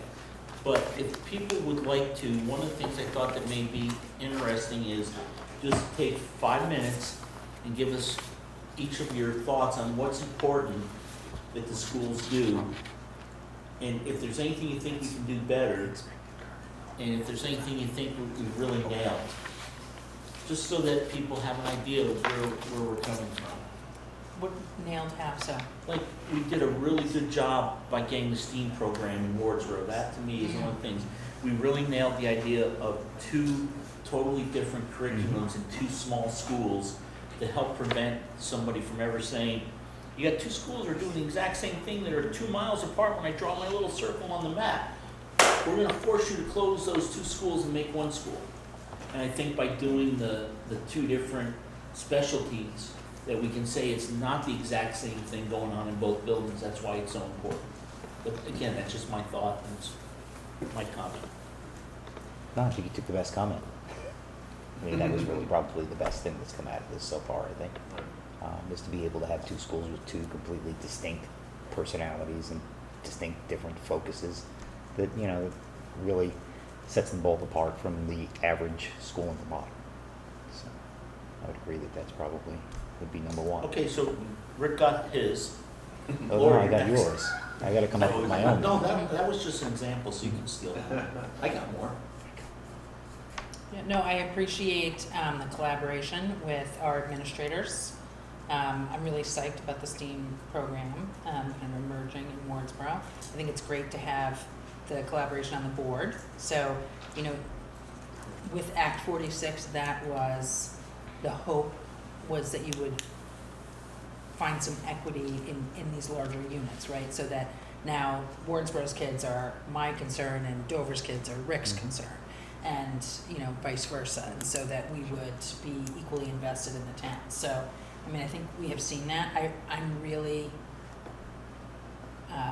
really do like the collaboration and that kind of between Matt and Tammy. I think that serves all of our students, and it's good support. I think if you guys aren't a good team, you do a good job hiding it. So I mean, it's We're lucky. I think we're really both Yeah. fortunate, so. Yeah, it seems like you guys are a good resource for each other. So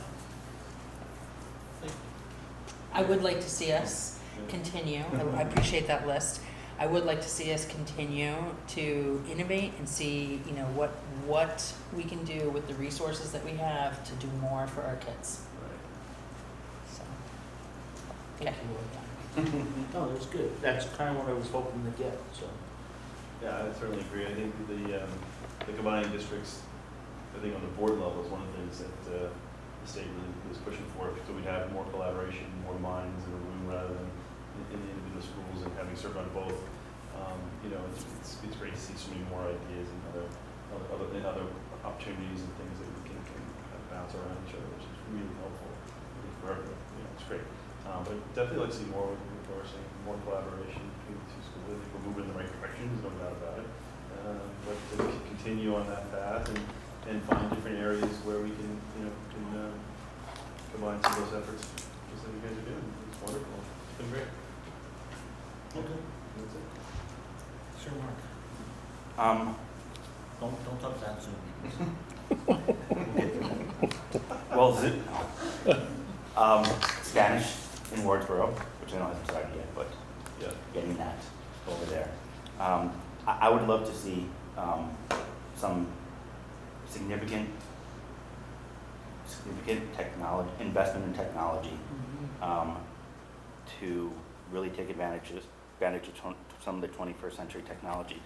And I think a good scenario is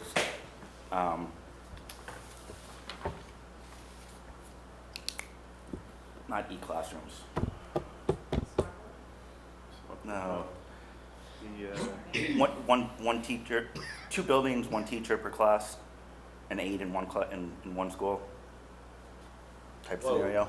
So you duplicate, you have a 6th grade class in one building and a 6th grade class in another, but in one building it is a licensed teacher, in the other building it is a unlicensed adult, and it is simultaneous sharing of that instruction. Yes, Yeah. that'd be a significant technology investment, but it worked really well for a lot of schools this past year, so I think it's worth looking at. That's it? Yeah, that's it. Cool. Matt and Tammy, would you like to, you don't have to, but if you've got any thoughts, we'd love to hear them. Are you referring to on the scenarios that were proposed? No, just what or- you think is really well done between the two, what you think maybe you would do different, if you could just snap your fingers and do different. I mean, you know, if there's a certain scenario that jumps out at you, or that's bad or good, I mean, just any kind of, how do you feel? I mean, I personally think it's a lot to contemplate. I mean, there's a lot thrown at us, and I'm the type of person that really needs to kind of look at things more in detail before I would comment on that. I need some time, I guess, to sort of let them all sink in. But I really appreciate the work that Lori and Bill did, and I think it was really thoughtful. I'm glad, Laura, that you pointed out, are we just really looking at numbers, or should we be considering really how we've been operating for, since this board has come together, and really that money hasn't necessarily been a driving force for this board, I wouldn't say.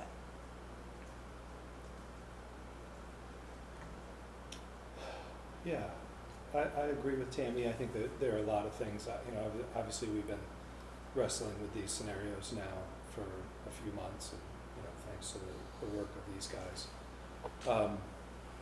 I've thought a lot about it tonight as you've been wrestling with the different scenarios and asking your questions and thinking about the role you're in and what you're faced with, and the role we are in and what we're faced with, and the difference between those two.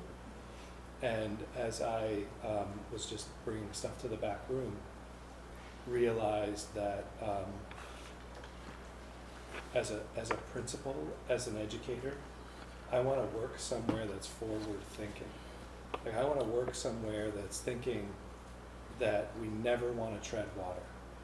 We never want to just rest on our laurels and see what we have. So without jumping on any one of these scenarios, I just, from my perspective as a principal, I would want to make sure that whatever direction we go in, it's challenging to students, it remains challenging for staff, it's challenging for administration, and it remains challenging for you all, because if we don't challenge ourselves, we won't grow. And that is one of the main things that you ask us to do, is to develop something a culture where people will be forced to grow, and if not, find some way to force them to grow. That's our job here. So I feel like whatever you decide, I may have, you know, sway one way toward the other. And if you ask me from a parent perspective or from a financial perspective, somebody who's managing a budget, might be a different answer. If I were running the numbers, it might be different. If I were on the board having to answer to the community, it might be a little different. But as a principal working toward those goals, I just appreciate the fact that you mentioned that we don't want to tread water, and that you keep that in mind, whatever we decide. When Lori mentioned before the difference between having a school in town, you know, for Dana's kids and the other people that have kids and not, is 25 cents on the tax rate. That's pretty significant to me to really boil it down to that. And that could sway me as a board member. And that's exciting, you know, to be having those conversations. Also important too, just in a conversation with Dana, I want to remember that we'll need to really do an excellent job of informing families of these discussions, no matter how they are, whether it's in person or Zoom or whatever, and really trying to encourage families using whatever resources we have to come out and participate and listen and ponder and witness you going through this really challenging and pretty historic process that, you know, you're not the only board going through it, but it's different here because it's your towns and it's your kids. And so I hope we can do a really good job with family engagement on this, and not just the families of students here, but the ones who don't have students here too, because it's going to impact them as well. But I just want to stress, we may go through this whole process and nothing. And change nothing, because we'll find that what we have is challenging, and it is, you know, and that's great. But hopefully we would have the ammunition if we get challenged in a meeting, Yeah. that what we're doing Yeah. doesn't make any sense, and, you know, Yeah. then it's easy to say. So you can say we looked at all these 15 different models. Yeah. How many are we up to? From both ends of the spectrum. 16. 16 models. 16.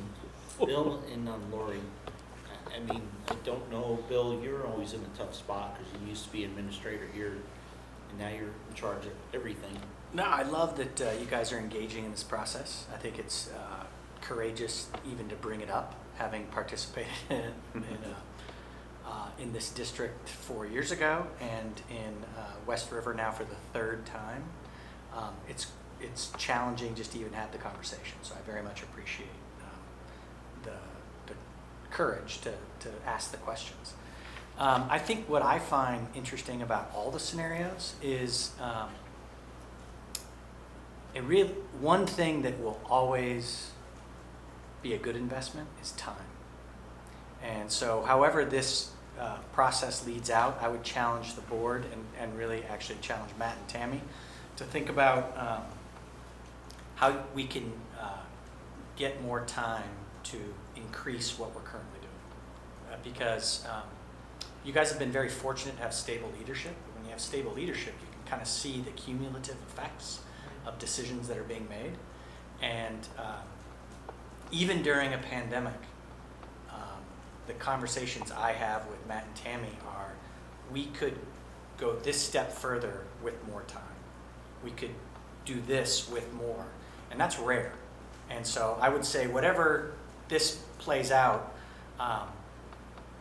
I would be prepared for thinking about how would 10 additional professional development days that didn't disrupt students and didn't disrupt families, what value could that bring? Because the investments that you all have made over the past 5 years in your professional staff really becomes cumulative when you have the stability you have. And I think you might be ripe for another leap. Another what? Leap. So just something to consider, because you've got some high quality people that can only do so much. And sometimes time is the one variable that it's time and money. But I think the payoff could be pretty tremendous. So that's kind of my takeaway from this conversation. I hate to put you on the spot. But Close this so people can hear. I just echo what everybody really has said, but I appreciate how the board has approached this. You know, you approach this as an exercise, and you've let the public know that it's an exercise, that, you know, you're looking at all these different scenarios, but no decisions have been made. And I think that it's important, and I appreciate that after going through different long-term planning sessions. I appreciate the way you're approaching it. And I look forward to working with you on these and fleshing them out. I mean, I actually really enjoy doing that. So Mark and Dwight and I promise not to come up with more than 2 new scenarios. Got some ideas there. Do you want to weigh in? I'll give, No, I because just thank you nobody all used so all much their for your time. I think you really are, whatever decision you come to, it seems like it's going to be a very educated decision because you are hashing it out and, you know, you're considering all these scenarios, and I really appreciate that as a parent, for sure. So thank you for your time. Okay. So Rick, I told you could have mine because I got a whole list of them now. So I just want people to understand that at our last annual school district meeting, I spent some time with the Wardsboro Select Board because they were trying to understand the budget numbers and what that meant when they, you know, did their budget. I just had a meeting with the Dover Select Board about something else and got asked about the budget numbers. So there are, the overall tax rate and budget number does concern people. We've been very fortunate the last few years that we had the 8, 6, 4, and 2, but that's going away. And when I try to explain to people that, you know, we're going to go up 8 cents anyways, just because we artificially were lower. You know, again, Lori, you know, I don't get worried about budget numbers till April or May, because if you look at December and January, it's a horror show. But I do think we have been very good, at least with the Dover, and I think with this board so far, is, you know, we do educationally sound, taxpayer-friendly budgets. We've never said no because it was gonna cost money.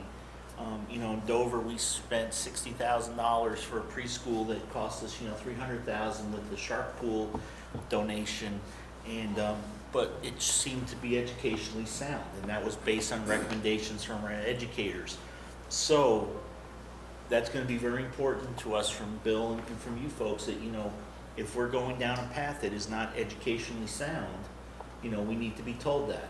So that's one of your assignments for this next period of time, is if there's something that makes no educational sense, but I just don't want to hear, because, you know, that's one of the reasons I got on the school board. I'm sick and tired of hearing it's going to adversely affect the kids. That doesn't cut it. I need to know, we need to know, the public needs to know why you think it's educationally not sound. And we don't need, you know, a disorientation or like a thesis or a master's paper, but just that, hey, you know, if you try to combine all these grades, it's not going to be good because of, or Mark threw out a scenario, you know, where one teacher teaches via internet, and then you have the overseers in each classroom, you know, making sure that they read their, I mean, you know, maybe that's very educationally sound, or maybe it isn't, I don't know. So that's going to be something we're going to rely on you guys for, because you're the education experts. Again, there's a point made by Lori and Bill in that, you know, well, we looked at this 4 years ago when we formed the district. You know, we've looked at things, and if you go back to the 40s and 50s, I don't have the Wardsboro town reports, but I bet you read them. It's very similar to Dover and Newfane and every other town, is every few years we need to look at these scenarios, because we don't know, and things change and people change. And again, you know, I joke about it and I wrote it in our report, but if last school district meeting, not the past one, but the one in February of 2020, you know, if I stood up and said, we're going to send all the kids home and they're all going to learn by these little things and that's how it's going to be, you know, the guillotine would have been set up. But things change. So I think it's good every several years to do this, and that's why, you know, again, for Bill and Lori, we weren't trying to make life difficult.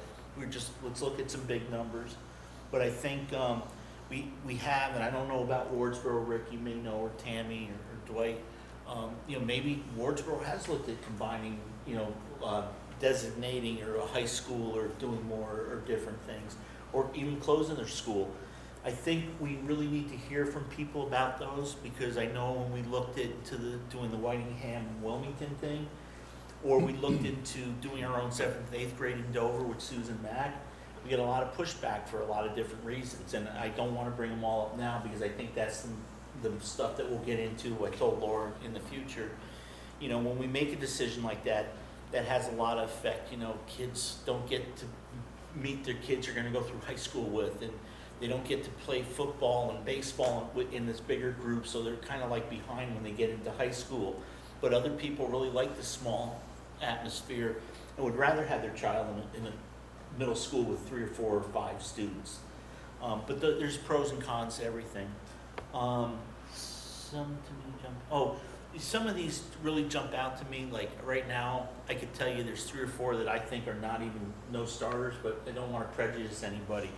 You may have that too, and that's okay. And you know, as long as you're comfortable with that's fine. If there's things that you don't like, that's kind of what this is all about. And that's why it's not just me making a decision, or Bill or Matt and Tammy. It's a group of us.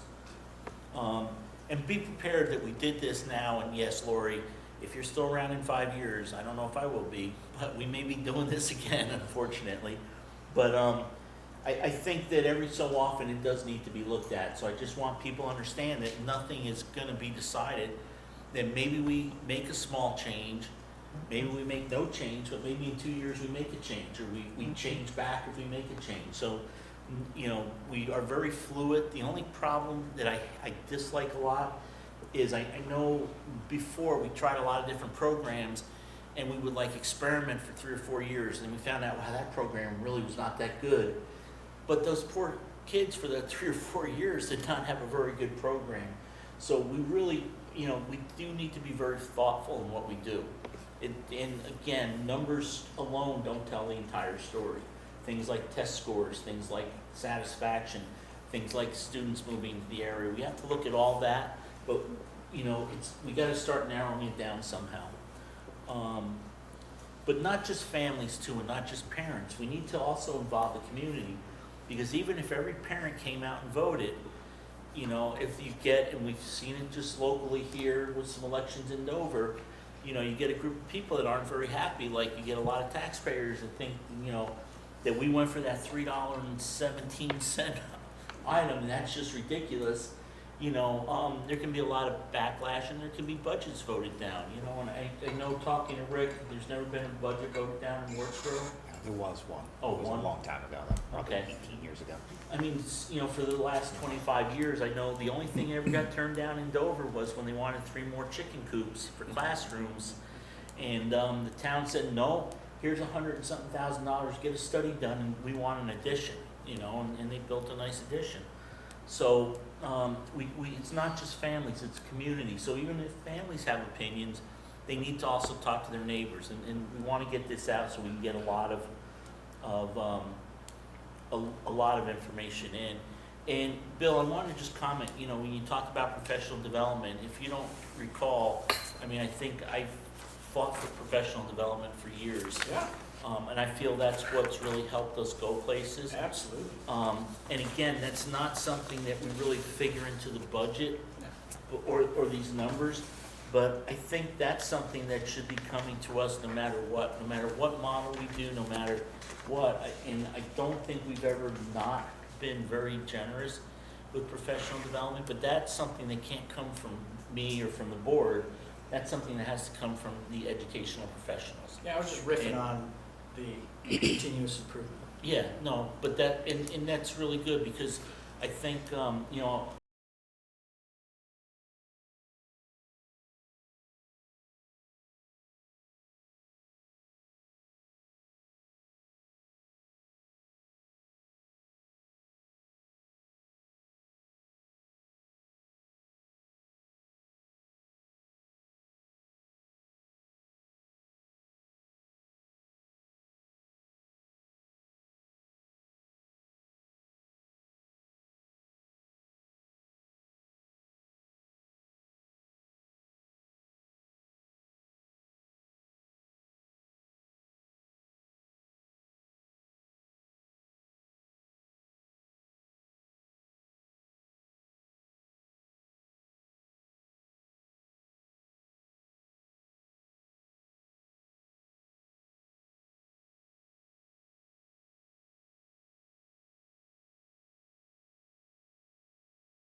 okay, we're gonna rank them by, it's already ranked, do we wanna do it by cost?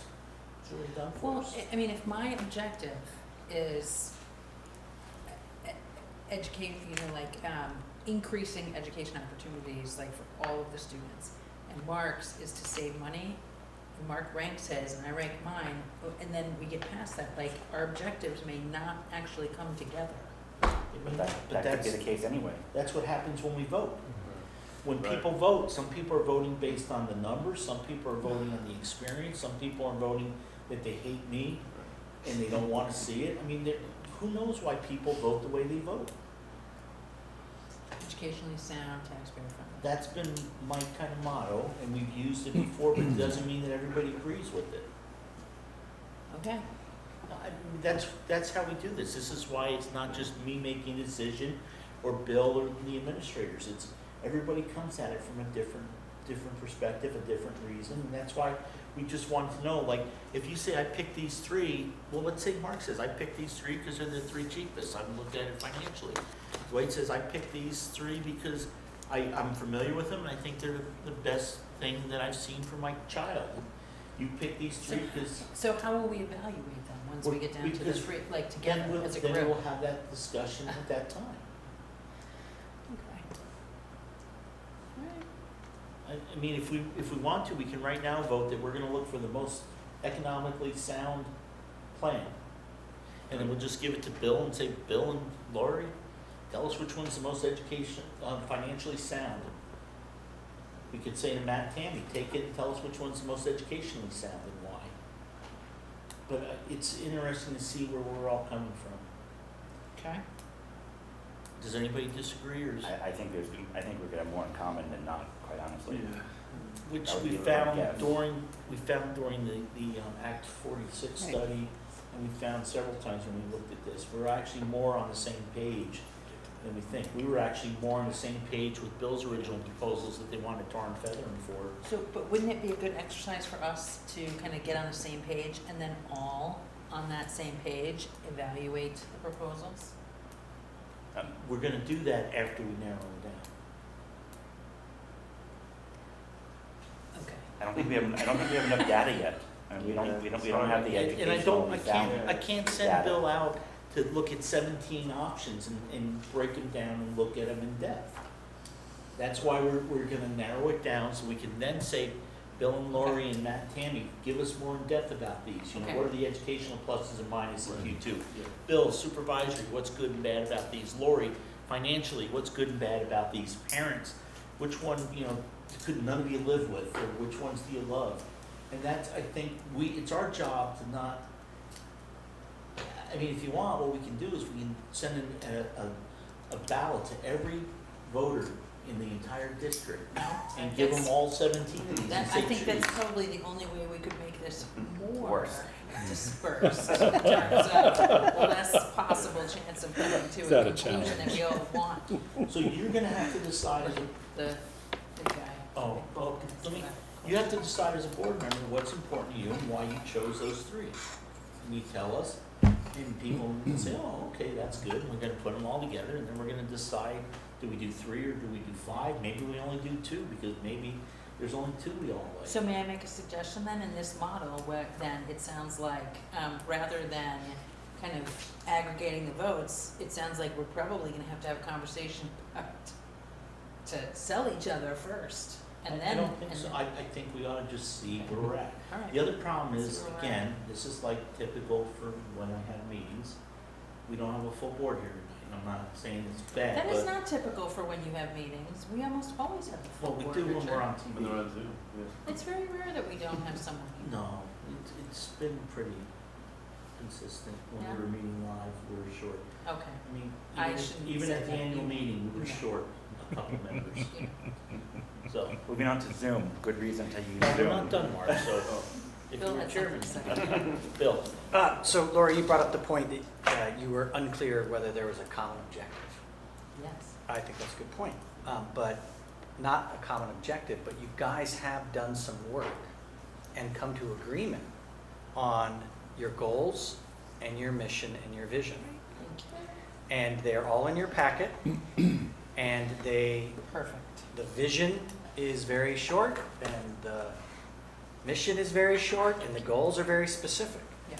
So you might not have the end objective, That's but you have those three things to filter your decision-making through. So I would encourage you, as you contemplate what three you want to bring forward, to think about those three things: the goals, the mission, and the vision. But also too, what our district is supposed to look like, I mean, which is in our articles. So I would just say that That's the difference between that is that all of you didn't make up the articles. All of you participated in the goals, the mission, and the vision. Yeah. But that's why it's there, is the articles. Yeah. The only one who didn't would have been Kate. Kate. Yeah. But that's also why that stuff is there, it wasn't just to kill another tree. Now, if you were my child, I'd say, don't sass me, Richard Warner. I won't. That was a little sassy. No, but that's seriously, that was why when I talked to Bill, we decided to put this in there to That's help helpful. people Yes, read. that was really helpful in clarifying, and I'm sure it's what was intended all. It was exactly what was. Okay, is everybody good? And we could get to the end of this and get some great input from the public that changes it all. Exactly. So, I mean, Yes, yes. that's what happened, Yes. it's happened before. Beauty of democracy. But Destination and is then our we have to, mission and and our then we have to goals. sell, then we have to sell. Mhm. Okay, if we're all good, Zoom meetings. Mark, usually you don't have a Zoom, a work session is just what that is. It's a work session where the people get together in a room and do and work together so they can look at stuff. That's why there was no Zoom on this one. This is not a real meeting, this is a work session. So we agreed and We to did make, do, we made meeting decisions, no, we didn't make any, what did we decide today? voted on. Yeah, and I just the did that contract. because he needed to get it done. So, you know, I'm sorry about that. You know, unfortunately, we agreed last time that we would all get together for this, and because we had a person who felt uncomfortable coming, we're short a board member. But that's why this was not put on Zoom. I don't Bill, remember that discussion. I remember us saying we were going to continue with it. this is not a board meeting, this is a work session for the board. That's, That difference wasn't verbalized. Okay, At- the other at our thing is last this, meeting. this agenda went out a week and a half ago. The time to object to that would have been a week and a half ago, not the day of, that then causes everybody to run around in circles trying to figure this out. So, you know, I don't disagree. You are right about that, but I just assumed it was on there, and I looked at the content and not at the heading. So I didn't have time today to, you know, it was a little bit busy and hectic, and I had some other stuff that I had to get done today to be prepped for this meeting, so I'm sorry about that. But we had discussed it, and if you look at the minutes, I think it does talk about us having this as being a live meeting and not, and that we would record it so people could see it, but that we, I don't remember the Zoom thing. So, you know, I'm sorry. What are you talking about, Zoom meetings moving forward? No, we've agreed that we're gonna make the meetings in the future, board meetings will be, Zoom will be whatever. Oh, okay. Will be, So it's just a, this was a retreat, this was Okay. a work session, this was not, just for tonight. this was not meant to be a board meeting. Okay. That's why I I think told it Mark I was- didn't wanna do his, I didn't wanna do the internet thing, but this became fairly time sensitive and we probably should have dealt with it.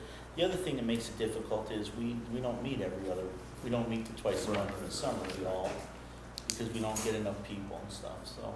It just, Can I just Brings me to a clarify, is the point. next meeting a work session or a board meeting? no, it's a board meeting. And Okay. then this work session was trying to get a majority of this kind of hashed out. Because imagine if we had a board meeting tonight. So we would have been 2.5, now we would be starting board business. Right. So I was trying to do it that we can concentrate on this to get us narrowed down so we can have more focused and directed and kind of discussions that just don't go over here. So we should have the video equipment set up for the next meeting Yeah. at Wardsboro. Okay. The three of us can. Aside from that hiccup, it was an excellent meeting. I thought it was a great idea to be able to just talk and discuss the thing, especially the first time we actually had majorities in the same room. It was great. Yeah, and it feels really good to have everybody here, and I really wish Kate was here, but I understand why she isn't, and I think it's really, in this, the next meeting, I would really like to see every board member really make an effort to show up to that one, and when we narrow it down. Bill, you're doing, West River, I don't think is doing theirs as, they're not, they've got us, they've cut the board. They have a larger board than us, so their study committee is not the entire board. It's a It's group smaller. of 4 out of 11. So they don't treat it as, they don't do it on Zoom if you want to see anything, and they don't even record theirs, do they? No. So there's just minutes kept. You know, and that's one thing, we do spend the money to make sure it's recorded, so if anybody wants to see what happened, Yes. and we aren't really making any decisions, so if somebody sees something, they can always weigh in at the next meeting or send an email or something. When we were talking about, things from the merge, that is actually something that I did not mention, and I think has been a tremendous asset for us and for our community, is the recording of the meetings. I think it gives people an opportunity, and our staff and other, people who may miss the meeting, an opportunity to really understand what we did. So that is also something I am really happy that we made that investment and that the voters have supported that going forward. But I think in the future, we should have a discussion, because if we're doing Zoom meetings that we can record and make available, is there? If you watch it on BCTV, it's like a production. Yeah. They highlight the person No, talking, they've got a narrative, it's beautiful. I agree, and I think they do a wonderful job, and I don't know how they do it for what they charge us. But again, I think it's just so, if somebody asks and says to us, why are you doing that? And I think that's gotta be the reason why. And also, can somebody find out how many views, because I know we got that award, but we think it was, From BCTV? yeah, because we had so many views, but we think it was because people were confusing us with somebody else. Yeah, and I'd be really interested to see how many people actually watch it. I mean, I know, Bill, you told me it's been very helpful for you when you can't come to a meeting, because you can get, when Mark and I are talking about Zoom in and not Zoom in, then you say, oh, now I can get the. Well, and they give us a nice agenda, they tell you Yeah. what's being talked about, you can go, okay, I'll pop in at 17 minutes. Yeah, that is nice. So, And you're right, I don't know how they do it for the cost that we pay. and that's a plug for BCTV, whatever it is. It is truly a community service. Are we meeting third week in August or not? Our next meeting is August 2nd. We'll decide then. Okay, well, I have it scheduled. you do have it scheduled, okay. I mean, that depends on whether I'm in town or not, whether we meet or not. So I Well, do we're need to gonna, know. what we usually do in the summer, we just see if we get everything done that we need to get done. If we may, we may want to meet Mark if, like, we can't settle on the RFP for the webpage, maybe we want to have a quick meeting just to get everybody, to approve that or not. If we can't get it done on August 2nd, try to get that to me real soon. I emailed it already. Okay, so Bill, let's get that out to everybody tomorrow too. Are you all set, Rick? I just, Bill and Lori, number 4 on this didn't show up on our sheet. Oh, That's okay. the other one. that we Is, were I talking couldn't about. find it anywhere. The This. Yes? single page that We're gonna need it every meeting. Okay, no, I get that, it's just, That replaces number 4 in the packet. okay. Okay, there was But, something Lori, missing. that will all be, those will be populated when you send the new sheet out, right? Yeah. Yeah. Okay, great. We'll just add it to the spreadsheet. So next time we don't need this big packet. Probably gonna print it again. This one? including the mission and article, all that stuff? Not the pre-stuff. No, not this stuff, just, this stuff I'd like to, this would be. You're gonna good. get all the, not this, you're gonna get all the scenarios. Right, Yes. okay. Do not get rid of this packet. I don't Please, wanna do guys. that again. These are your guiding documents. And you have one for Kate? I'll make sure you do. Can you get it to Tammy so she can leave it up in Wardsboro for Yep. her? Mark, are you gonna have you're gonna have a meeting with her for policy or not? We are not meeting no, we won't meet till after our next board meeting. Okay, We're not having a July I'll meeting. get Kate a packet. okay.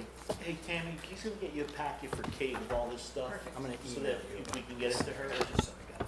Or you know what? I can Here, just, Yeah, I'm I not can sure, just I'm use not mine. sure what my concept let me is. get you mine. Yeah, we've got packets. We can Yeah. just tear them Oh, out. Yeah. okay. Yeah, So- Bill, see, they've got extra yeah, packets. We got we're set. packets. We're Can good. you get one to Kate? Yeah. Perfect. That's what I'm What time talking. on the 2nd? Are we going back to 6 o'clock? Guys, For 6 everybody. o'clock? It was only 5 because For it was this? dinner. Yes. Okay, so Yeah, 6. great. August 2nd, 6 6 o'clock, p.m. Wardsboro. I will not be here, and I'm not. Hybrid. I'm gonna be on vacation. Yeah, so we're gonna, Give me your, before you leave, I want your stuff. Matt, Randy, you want, we'll talk. We'll talk. or I will make them up for you. I will make it. You're not gonna like it. You may not want Just so you know, he does a really good job advocating for you, no matter how much he gives you a hard I time. know. When you're not here, he advocates for you hard. No, but seriously, if you could, Laura. I'm putting it right in my little calendar right now. Okay. Are you guys, is everybody else, can Mark, you can make the 2nd? Yeah, The good Lord willing, the creek don't rise? Let's not. I'm not let's gonna stop go there. talking about that, man. Yeah, the, Ricky, you good for the 2nd? I think so. At this point in time, yes, I am. Okay. yeah. Hey, Oh, wait, what time? 2nd at 6, so it's a Monday, it's the first Monday. First Monday of August. So it's not next Monday, it's Monday after. Yeah, You there? I'm there. Okay, hey, guys, thank you Thanks, for everyone. coming. Hey, Thank you can I- for reporting. Can I make a quick Yeah, announcement? thank you for reporting.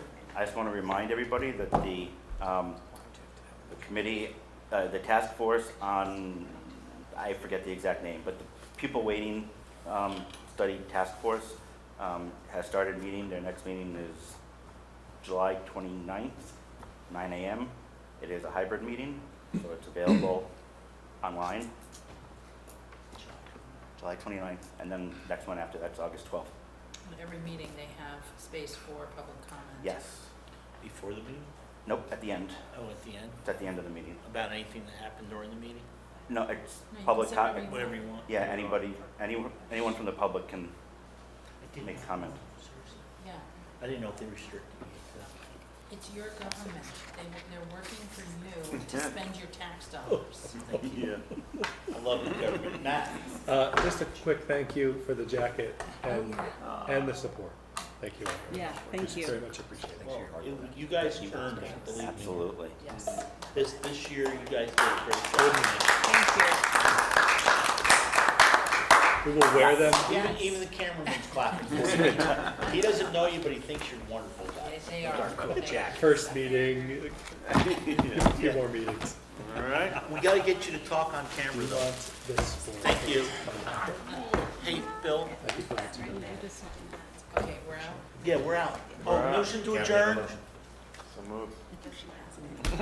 Rick moved and Dwight seconded. We all agreed at 7:53.